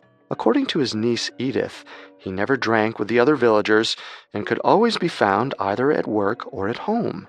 Fabian visited the Midland Bank in Stratford-upon-Avon, where Charles Walton had an account, and learned that Walton had inherited about £200 after his wife's death. Since then, the old man appeared to have made no major purchases and should have earned more than enough to maintain his meager lifestyle. And yet, the remaining balance in the account was less than £2. Where had the money gone? Mulling the question over, Fabian could think of a few possible explanations. Walton could have hidden the money. The killer could have known about it and thought Walton would have it on his person. The killer might have tried to get Walton to tell them where it was. They might even have taken the money after Walton's death, which could explain why it hadn't turned up. Alternatively, Walton could have lent the money to someone else, which might have led to an altercation when the person couldn't pay. Neither scenario pointed to any culprit in particular, but the theory was still developing. Fabian had a feeling that he was finally onto something. When Fabian got back to the Stratford-upon-Avon police station, he found Superintendent Alex Spooner waiting for him with a stack of books. Morning, Spooner. What's that you got there? Just a couple of books about the local area. Thought they might help with the investigation. I've marked the relevant bits. Wonderful. Wouldn't hurt to get a better sense of the local color. The first book, Folklore, Old Customs and Superstitions in Shakespeare's Land, was a compilation of local legends compiled by an English clergyman named J. Harvey Bloom in 1929. Fabian flipped through the text to the section underlined by Superintendent Spooner and began to read. In Alveston, a plow lad named Charles Walton met a dog. Charles Walton? What year is this? Fabian had not expected to find the name of the murder victim in a book, but the story that followed was more surprising still. It claimed that back in 1885, a young plow lad named Charles Walton had been working a field named Meon Hill. One evening, while walking home alone from work, he saw something coming towards him down the narrow dirt lane. It was an enormous black dog. Young Charles Walton's eyes widened at the sight of the massive hound, but he forced himself to keep walking, hoping that the creature would not see him as a threat or a meal if he appeared calm. As he passed the dog, he glanced down to see its glistening jowls, mere inches from his hand, but it merely sniffed him before continuing on its way. Charles Walton breathed a sigh of relief, and when the dog was out of sight, he ran the rest of the way home. The next day, Charles Walton was walking the same route home when he saw the dog for the second time. Once again, he stayed his course, and the dog passed by with merely a sniff. He saw the dog again the next day, and the day after that, always passing it at the same point in the road. On the 5th day, he dared to pat the black hound on the head as it passed. On the 6th day, he stopped for a full minute to scratch it behind the ear before they went their separate ways. On the 9th day, Charles Walton pocketed a stale roll from his breakfast, looking forward to feeding it to the dog that night. It was a dark night, with far less moon than normal, and a dense mist had descended from Meon Hill. Young Charles made his way down the narrow dirt road, peering through the gloom for a sight of his canine friend. But this time, the dog was not alone. Walking beside it was a tall, slender, headless woman, dressed in a pale white gown. As he did on the first night, Charles Walton walked steadily forward, eyes fixed straight ahead of him, his heart pounding in his chest as he approached the dog and the headless woman. As he passed them, every fiber of his being screamed for him to run. Walton froze and shut his eyes when he heard the woman and dog stop. He could tell that neither of them was moving. He could hear the dog panting, but there was no sign of the woman's breath. Something cold and wet touched Walton's hand. He nearly screamed before he realized it was the dog's nose. He carefully reached out and patted it on the head. Then the dog and the headless woman continued on their way. The next morning, Charles Walton woke bright and early to prepare for work, and was surprised to find that his parents were not outside tending to the hogs as usual. He found them at the edge of their lot, waist deep in a partially dug grave. His sister had died during the night. Detective Fabian did not know what to make of this strange ghost story. He couldn't even be sure that it was the same Charles Walton, whose death he was currently investigating. The dates, at least, seemed to match up. The murdered Charles Walton would have been 14 years old when the young plowboy was supposed to have crossed paths with the dog and the headless woman. But as far as Fabian knew, Walton had not lost a sister in 1885. Fabian set the folklore book aside and turned to Warwickshire by Clive Holland. He hoped that this text might provide more concrete information about either the area or the Walton family.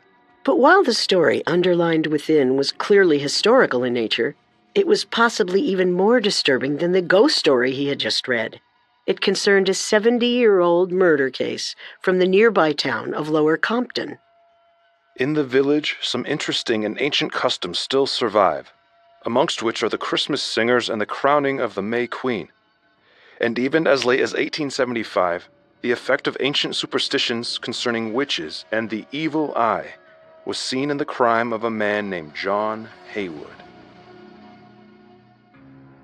On September 15th, 1875, an 80-year-old woman named Anne Tennant, who had lived in the town all her life, had been on her way to town to buy a loaf of bread when she crossed the path of a farmhand named James Haywood.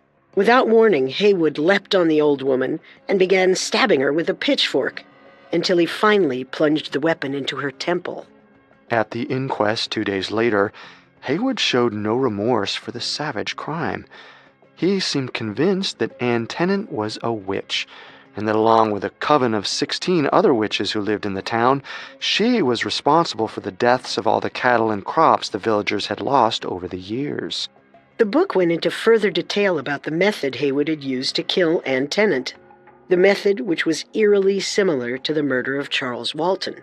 According to the text, by running Anne Tennant through with his pitchfork, Haywood had recreated the ancient Anglo-Saxon custom of staking a witch, which was said to nullify the curse that they had placed upon the land.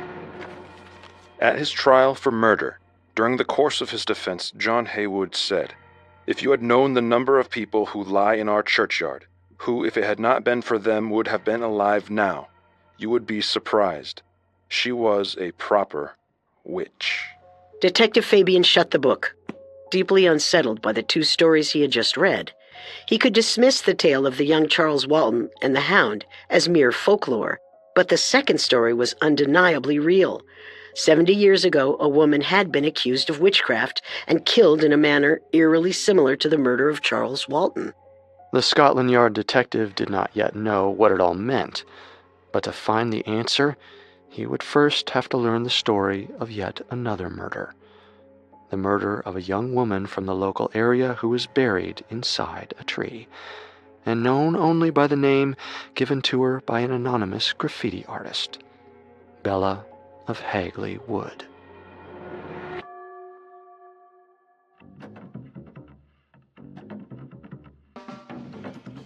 Thanks again for tuning into Unsolved Murders, and we'll be back next Tuesday with part 3 of Who Put Bella in the Wych Elm, in which we wrap up both the story of Charles Walton and the Hagley Wood mystery. You can find all episodes of Unsolved Murders and all other Parcast originals for free on Spotify. Now, not only does Spotify already have all of your favorite music, but now Spotify is making it easy for you to enjoy all of your favorite Parcast originals, like Unsolved Murders, for free from your phone, desktop, or smart speaker. To stream Unsolved Murders on Spotify, just open the app, tap Browse, and type Unsolved Murders in the search bar. Well, several of you have asked how to help us.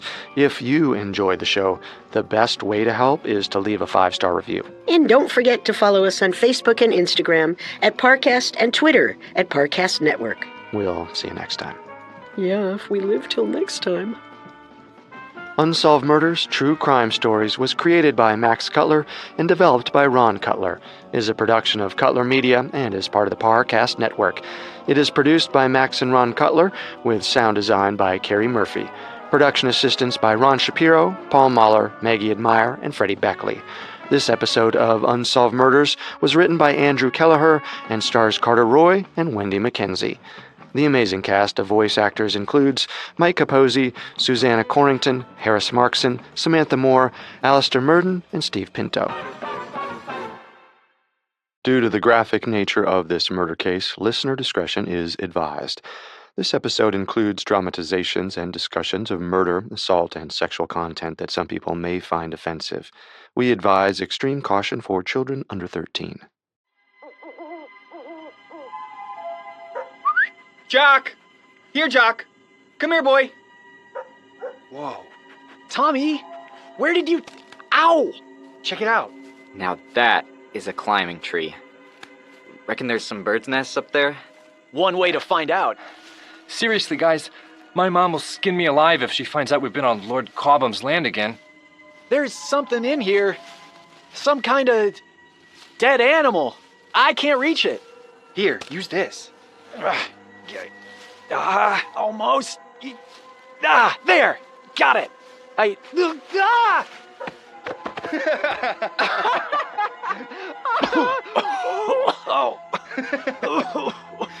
You alright, Rob? That was some fall. Tommy. Hey, Tommy, look. It's the thing Rob pulled out of the tree. Jiminy Christmas, Fred. That's not something. It's someone.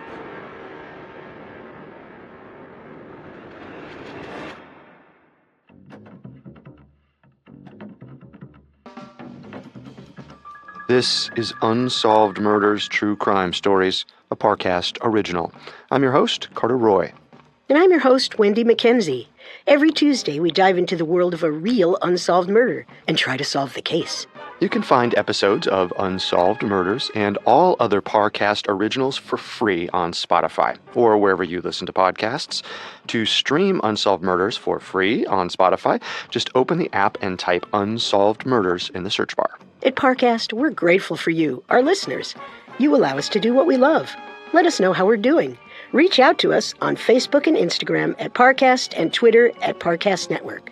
And if you enjoyed today's episode, the best way to help us is to leave a 5-star review wherever you're listening. It really does help.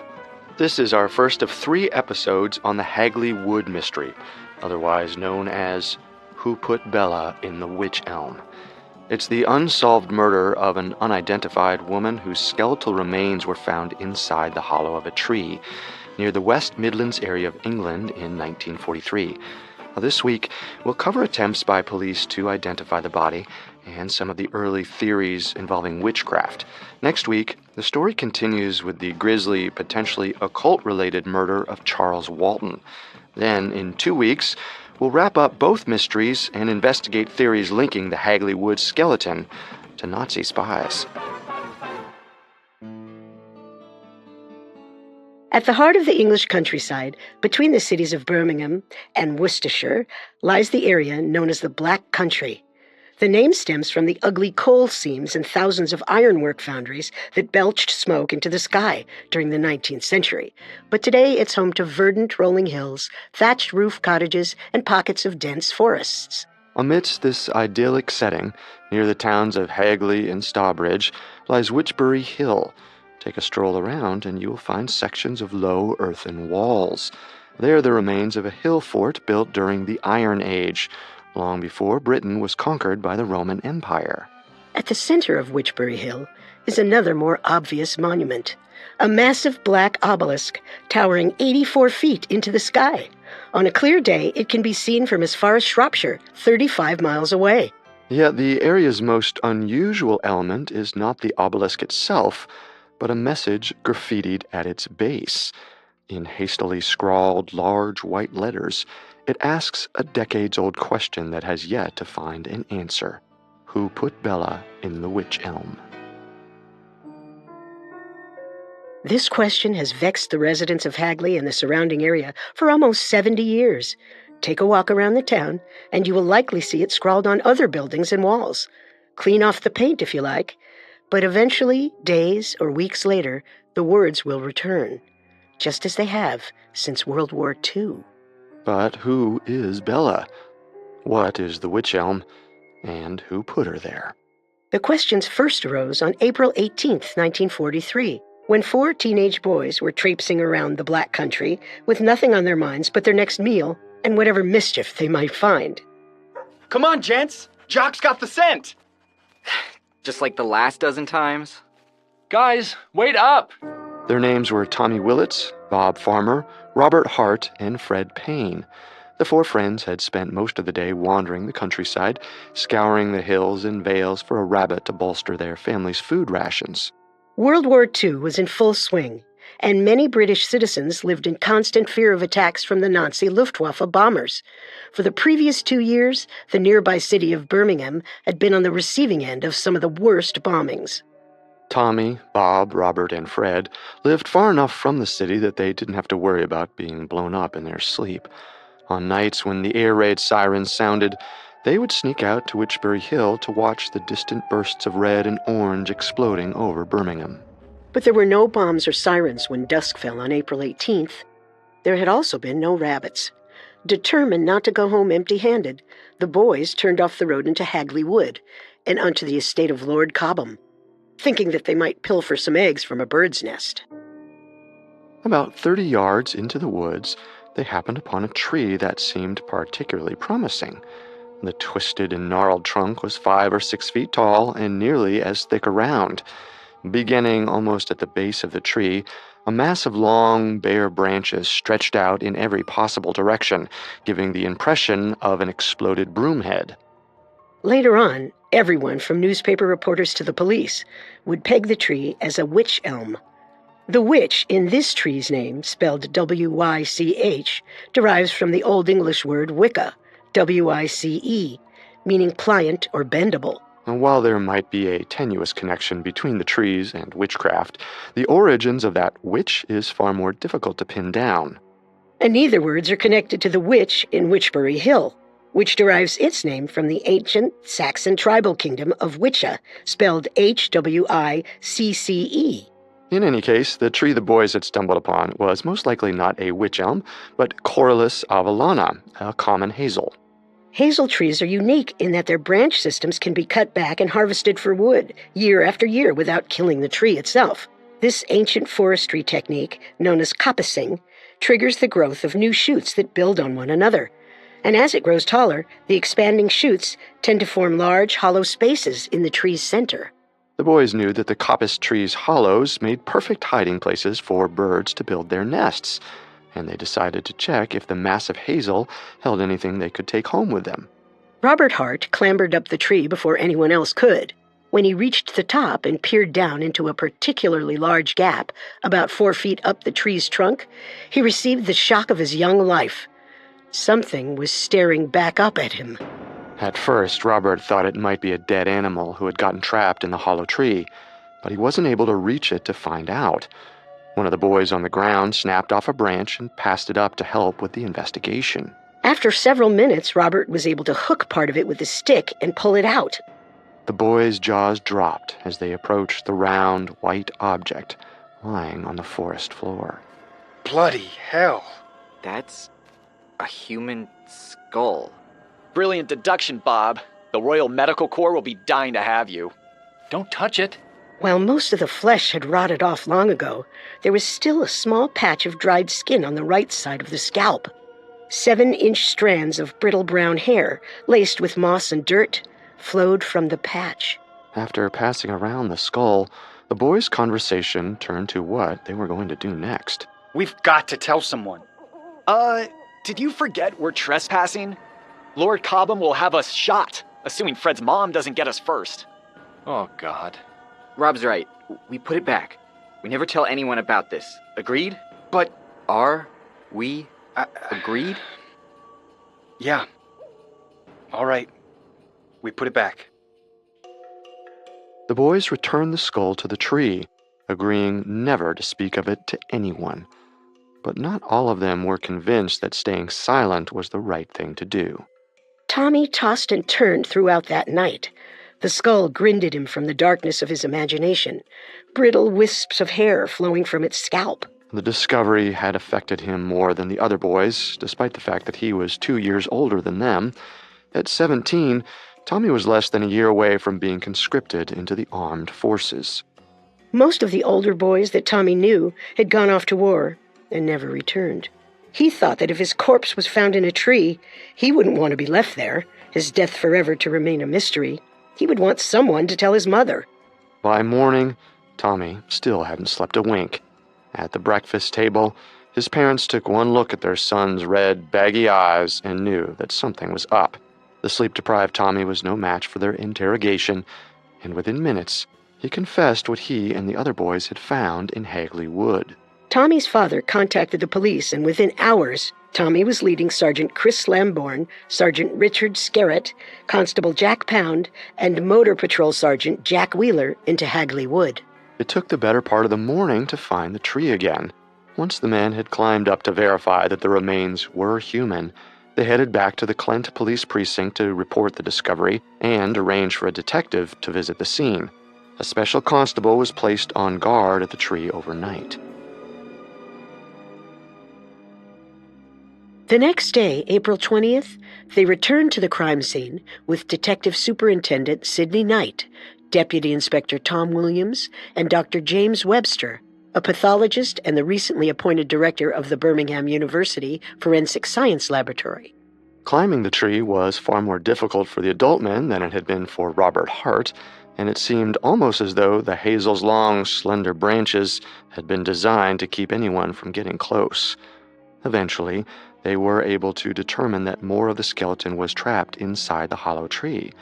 But the hole was too narrow and too high off the ground to safely retrieve all of the remains. They would have to cut it open. An axe was fetched, and Constable Jack Pound began hacking into the massive hazel tree. Before long, he had carved a deep gap in the face of the tree, essentially hewing it in two. When Jack Pound finally stepped away, the men crowded around to stare in at the ghastly sight. Wedged inside the tree was what appeared to be a complete human skeleton. Whoever this person was had been forced feet first through the narrow hole in the trunk. The flesh was long gone, the bones having been ravaged by insects and animals. As the corpse decayed, it had slid deeper and deeper into the base of the tree. The hazel's root system had continued to grow, weaving its way through the bones and intertwining with the fragments of rotting clothing that still remained, until it seemed like part of the tree. As the men set about the painstaking task of documenting the scene, a sudden stroke of luck put officers in cheerier moods. One of the men found the identity card of a young woman on the forest floor a short distance from the tree. Well, perhaps the mystery would be solved before supper. If they had had any idea of what was to follow, they would have not been in such fine spirits. The riddle of the body in the tree had only just begun. Coming up, the police tried to identify the skeleton from Hagley Wood. Now, back to the story.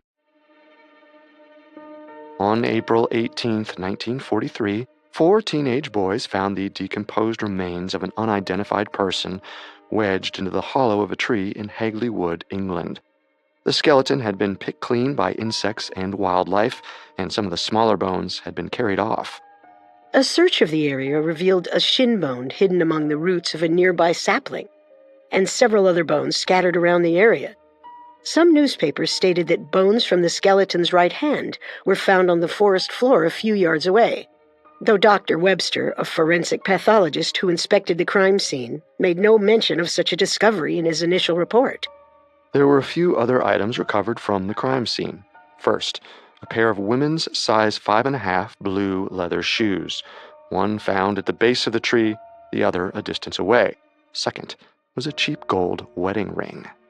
The final and most promising item was a woman's identification card. The investigators were relieved and briefly hoped that the skeleton belonged to the woman named on the card. But when they visited the address on the card, they found its owner was still alive. Hello? Hello, ma'am. Sorry to bother you at home. Your address was listed on this identity card, and we wondered if you knew the owner. Oh, thank you. That's my card. Yours? Yes, I've been missing it for months. Wherever did you find it? That's just it. This card was found in Hagley Wood. Hagley Wood? You mean where they found that woman in the tree? Well, yes. We actually thought this card might have been hers. But that's so strange. I've never been near Hagley Wood in my life. Really? Never even been to Hagley. Can I have my card back? Sure, you can have it back. Just as soon as we catch whoever put that lady in that tree. Mysteriously, the woman had no knowledge of how her ID card had ended up in Hagley Wood and claimed to have never been there in her life. With no evidence to discount her story, the police were forced to move on. All hopes of quickly identifying the body now rested on the shoulders of Dr. James Webster, the forensic scientist tasked with analyzing the remains. It was already late in the evening on April 20th before Dr. Webster was able to take the skeleton and clothing back to Birmingham University. The forensics lab was practically brand new, but the windows had already been blown out in a recent Luftwaffe bombing. Rather than bother repairing them, they had been boarded up. Dr. Webster had never gotten used to the frigid drafts that snuck through the boards, but the cold suited the cadavers. After putting on an extra sweater, he got to work assessing the body from Hagley Wood. The following is taken from his official forensic report, completed on April 23rd. On the 20th of April, 1943, at about 6:30 p.m., I recovered from the hollow bole of the stump of an elm tree in Hagley Wood certain human remains and garments. The combined bones make up a human skeleton, and they are parts of one body and one body only. The skull is undoubtedly human and is that of a female. It appears to me that a very likely description of the deceased would be a woman aged between 25 and 40 years, most probably around 35 years of age, 5 feet in height, with light brown hair. A noticeable irregularity of the front teeth and the lower jaw, clad in a dark blue and mustard-colored woolen cardigan with cloth-covered buttons and a blue belt. A mustard-colored woolen cloth skirt with a side-zip fastener, a peach-colored taffeta rayon underskirt, navy blue interlock cotton knickers, corsets, and crepe-soled shoes. The advanced degree of decay made determining the cause of death difficult. There were no signs of any physical damage or violence to the skull or to any part of the skeleton. There was a piece of taffeta fabric wedged in the skull's jaw, which led Dr. Webster to hypothesize that the woman could have died from asphyxiation. However, the material matched the woman's underskirt, leading to the possibility that the fabric had found its way into the mouth after death, most likely while the skull was being removed from the tree. Later, the teenage boys who found the body agreed that they might have forced the fabric into the skull by prodding it with a stick when they tried to dislodge it from the tree. But even though he wasn't able to confirm the specific cause of death, Webster was confident of one thing: the woman had been murdered. The entrance to this tree was extremely narrow and would have caused not merely inconvenience, but actual injury, if even a small woman of this nature should have forced herself into the tree. Further, I do not think that this was a likely position for committing suicide. Accident, I think, can be entirely ruled out. The tree, however, afforded an excellent concealment for a murder. From the position of the skeleton in the bole of the tree, I am of the opinion that this woman was pushed in feet first. Moreover, she could only have been pushed in conveniently, either before rigor mortis set in, or after rigor mortis had passed off. Well, the last remaining question would have the biggest effect on the police investigation. How long had the woman been in the tree, and when had she died? Once again, the advanced state of decay made it difficult to say for certain, especially as the unique enclosure within the hollow of the tree made it difficult to estimate how the climate and elements could affect decomposition. Dr. Webster ultimately determined that the woman had died at least 18 months before she was discovered, but could have been in the tree for up to 3 years. Well, this placed the time of death sometime between late 1940 and October 1941.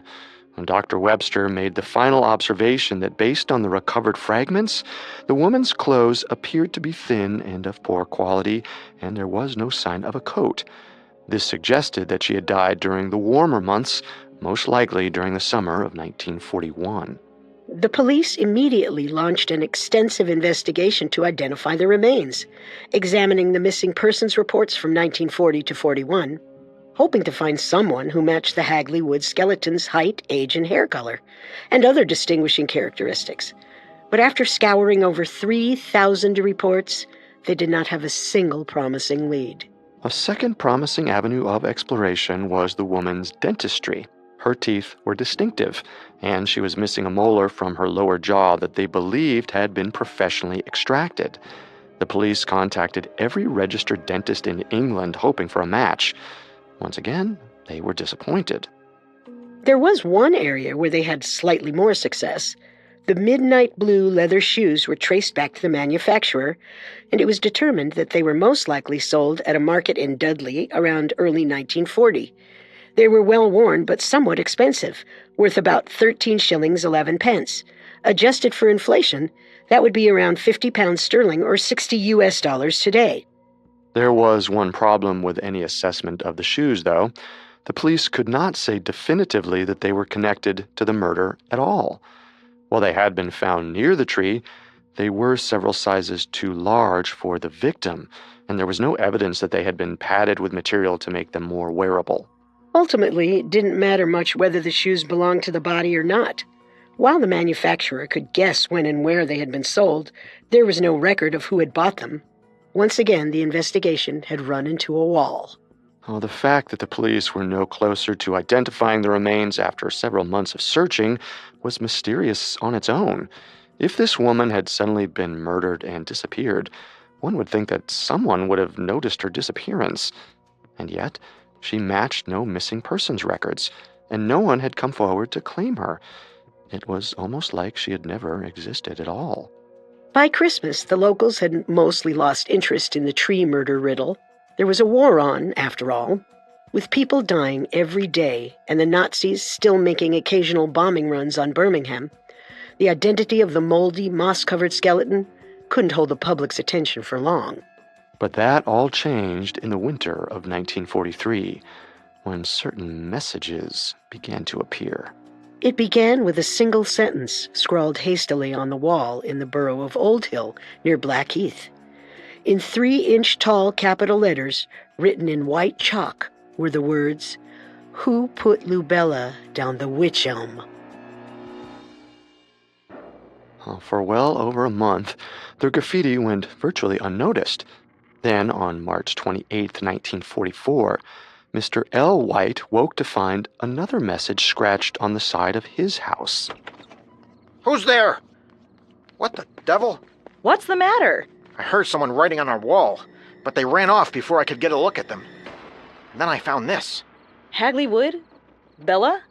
What does it mean? I don't know. Annoyed, Mr. White headed to the police station to report the vandalism, but along the way, he encountered yet another message in the same handwriting. Who put Bella down the Wych Elm? You there! Did you write this? Of course I didn't. I just came out to find some hooligans vandalize my shop. Same as my house. What do you think they want? I suppose they want to know who put this Bella girl down the Wych Elm. All of a sudden, the messages began popping up all around the Black Country area. They appeared on building walls and fences from Hales Owen to Wolverhampton, always in the same white chalk. The content of the messages varied, but only slightly. Annabella died in Hagley Wood. Hagley Wood Lubella was no pros.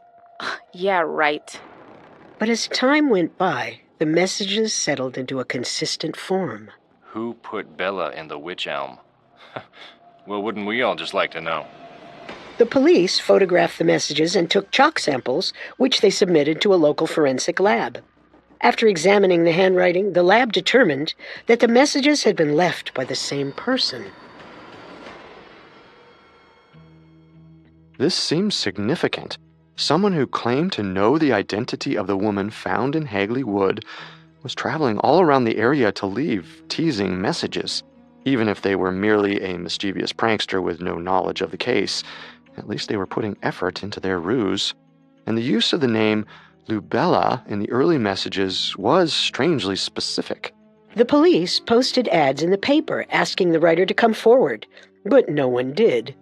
They re-examined the missing case files that had already been dismissed, searching for women named Bella or Annabella or anything similar, but no new leads presented themselves. Well, there was one new discovery. An old police report that had been all but forgotten now seemed incredibly significant. One night in July of 1941, Sergeant Scarrett and Constable Jack Pound had responded to 2 reports of a woman's screams heard near Hagley Wood. The officers had searched the area, but found nothing. 20 months later, the officers wondered if those screams had belonged to Bella, if that was her real name. Even if it wasn't, the explosion of graffitied messages had ensured that the name would forever be associated with the skeleton found in Hagley Wood. While the messages hadn't given the police any significant new leads, they had created a rash of new interest in the mystery, and with that came a spate of new theories.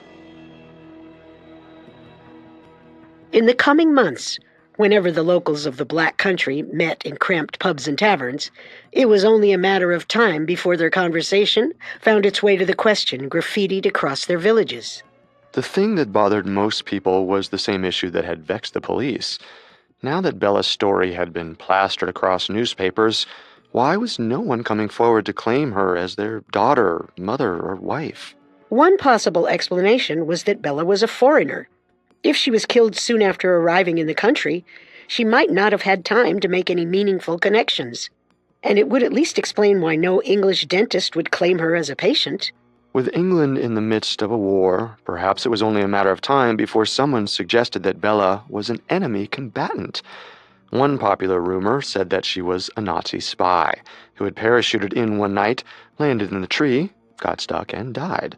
The theory quickly fell apart for anyone who sobered up long enough to give it a full consideration. First, the tree hollow was far too narrow for Bella to have fallen into it herself. And second, where was her parachute? With the paratrooper thesis in tatters for all but the most inebriated theorists, the residents of Hagley, Dudley, and Stawbridge soon turned to another age-old enemy. Some locals remembered that the plots around Hagley Wood had been frequented by passing caravans. If Bella was Romani, it might explain why no one had reported her missing, especially if, as a new rumor stated, she had been executed for some crime or offense against her own kinfolk. Spurred by the rumors, the police investigated and confirmed that 2 Romani families, the Smiths and the Butlers, had camped in the area around Christmas of 1942. But actually bringing any of the family members in for questioning would be easier said than done. The Smith surname belonged to a massive group of Romani descendants spread out all across the country. In the end, the theory resulted in little more than a waste of police resources. All of this could have been avoided. There was never any evidence to support the premise. Additionally, the mere suggestion of an execution was patently absurd, as no such activity by Romani peoples has ever been recorded. Furthermore, none of Bella's clothing, nor anything about the crime scene, suggested that she was Romani. Despite the lack of evidence, allegations that Bella was a gypsy or killed by gypsies persisted. But there was one other theory, darker than the rest, that had long persisted in the more superstitious corners of the Black Country. In these grim, dusty taverns, whenever the name Bella was mentioned, it was accompanied by whispers of black magic, pagan sacrifices, and witchcraft. In 1945, they would come rushing to the surface.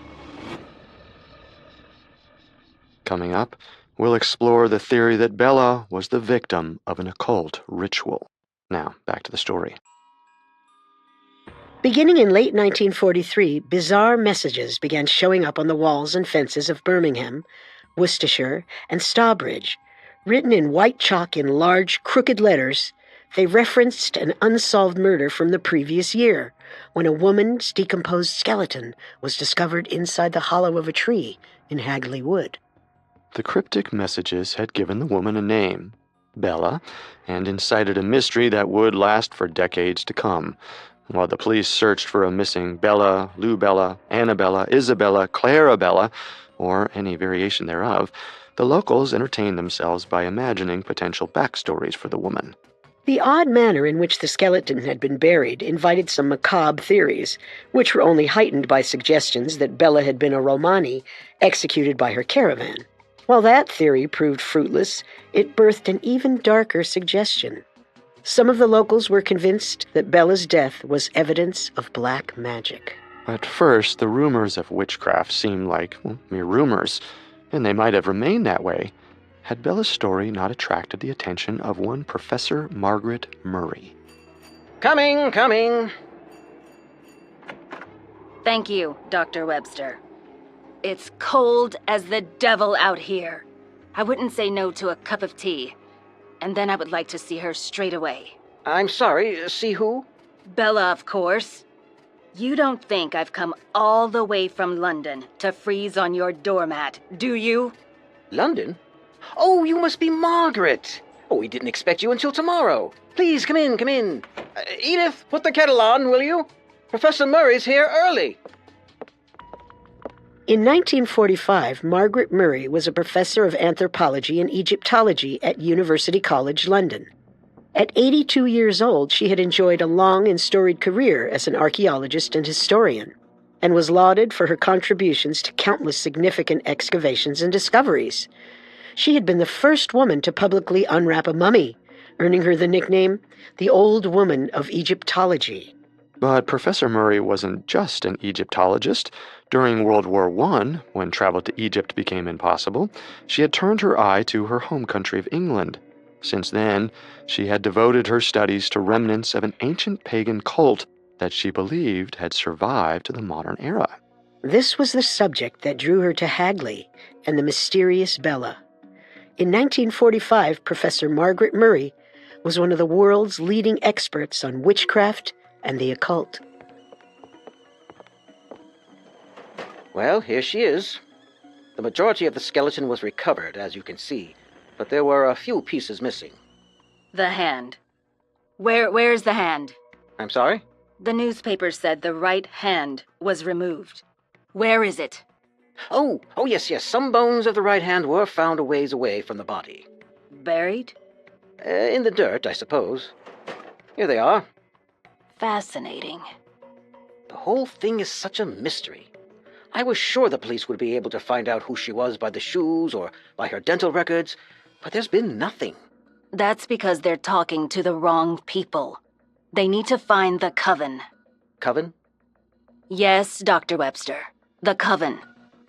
Somewhere in this area, practitioners of an ancient Dianic cult meet to practice their religion they've kept secret for over 1,000 years. They were here before the Romans brought the Christian God to these lands. And they're still here today. Right under our very noses. Noses? Good heavens. Find the coven. Only they can tell you who put Bella in that tree. For several years now, Professor Murray had advanced the theory that the Britons who were persecuted and hunted during the medieval witch trials had been followers of an ancient pagan religion that had existed behind the scenes in Europe since before the spread of Christianity. According to Professor Murray, these pagans worshipped a fertility goddess known as Mother Earth, or Gaia, and a horned god, who the Christian clergy had come to regard as the devil. She believed that they had continued to practice their faith in secret, passing down their ancient occult rituals into the modern era. Several elements of the Hagley Wood mystery had caught Professor Murray's eye and convinced her that witchcraft was involved in Bella's murder. First was the fact that the skeleton was found lodged in the hollow of the tree. Professor Murray pointed to a medieval belief that burying a witch inside a tree was an effective means to trap their spirit and keep them from tormenting people. This could suggest that whoever killed Bella and placed her in the tree believed that she was a witch. The second point was the peculiar choice of name bestowed on the corpse by the anonymous graffiti artist. She suspected that Bella might be short for belladonna, an extremely poisonous plant commonly known as deadly nightshade, and of special significance in witchcraft. In her 1921 work, The Witch Cult in Western Europe, Professor Murray listed belladonna as the primary ingredient in a witch's flying ointment. According to folklore, the ointment could be ingested for astral projection or applied to a broomstick, allowing its rider to fly through the night sky. Usually, this method of travel was reserved for witches convening to practice the witch's Sabbath. An alternative explanation hinges on the plant's purported hallucinogenic and psychedelic properties and suggests that the flying ointment was taken by medieval drug users to create the sensation of lifting off the ground, or flying. How do broomsticks fit in? Supposedly, the flying ointment, or witch's brew, as it was sometimes called, was too potent to be ingested and had to be applied topically. For the best results, the users would apply the salve to the armpits and the genitals. One method of this application being to first rub the salve onto an object, such as a broom handle, and then climb onto it, thus leading to the image of a witch riding a broom. Even ignoring other clues, Professor Murray doubted that the use of the name Bella and the fact that the body was buried in a tree were a coincidence. But if she had any doubts, another detail put them to rest. Several newspaper accounts of the discovery had stated that Bella's right hand had been removed and buried a distance from the body.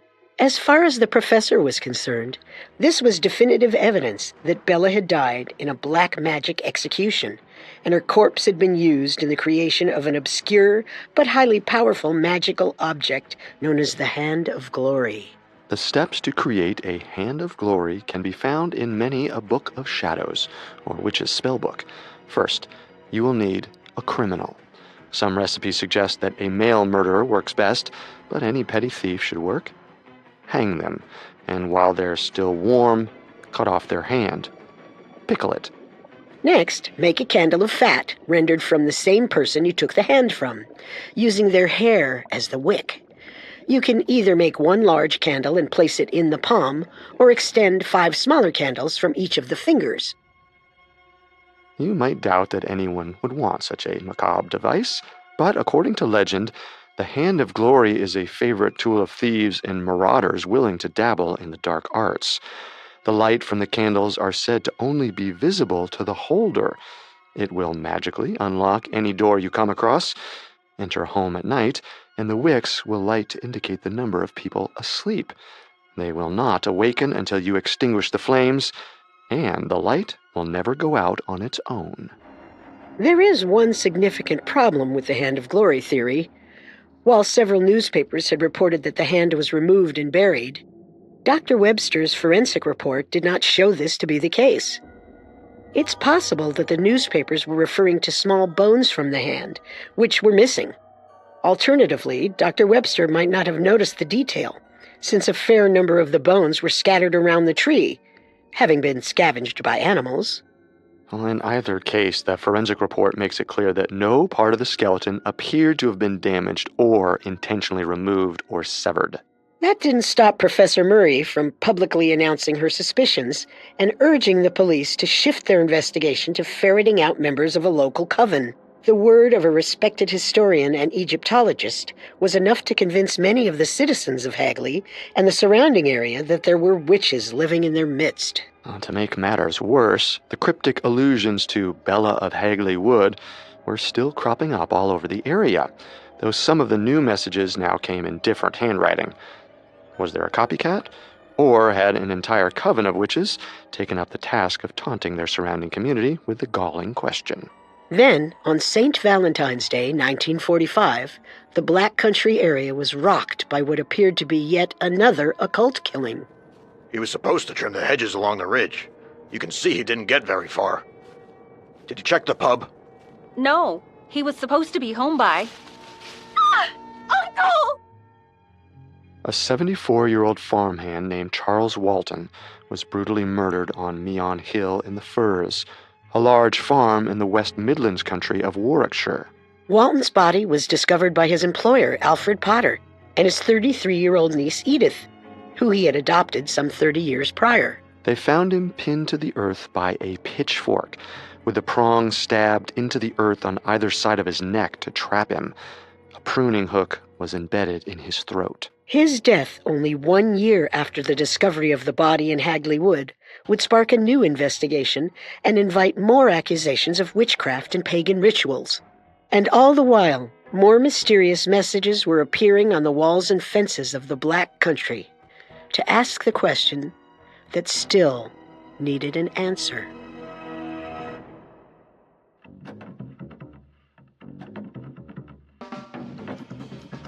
Thanks again for tuning in to Unsolved Murders.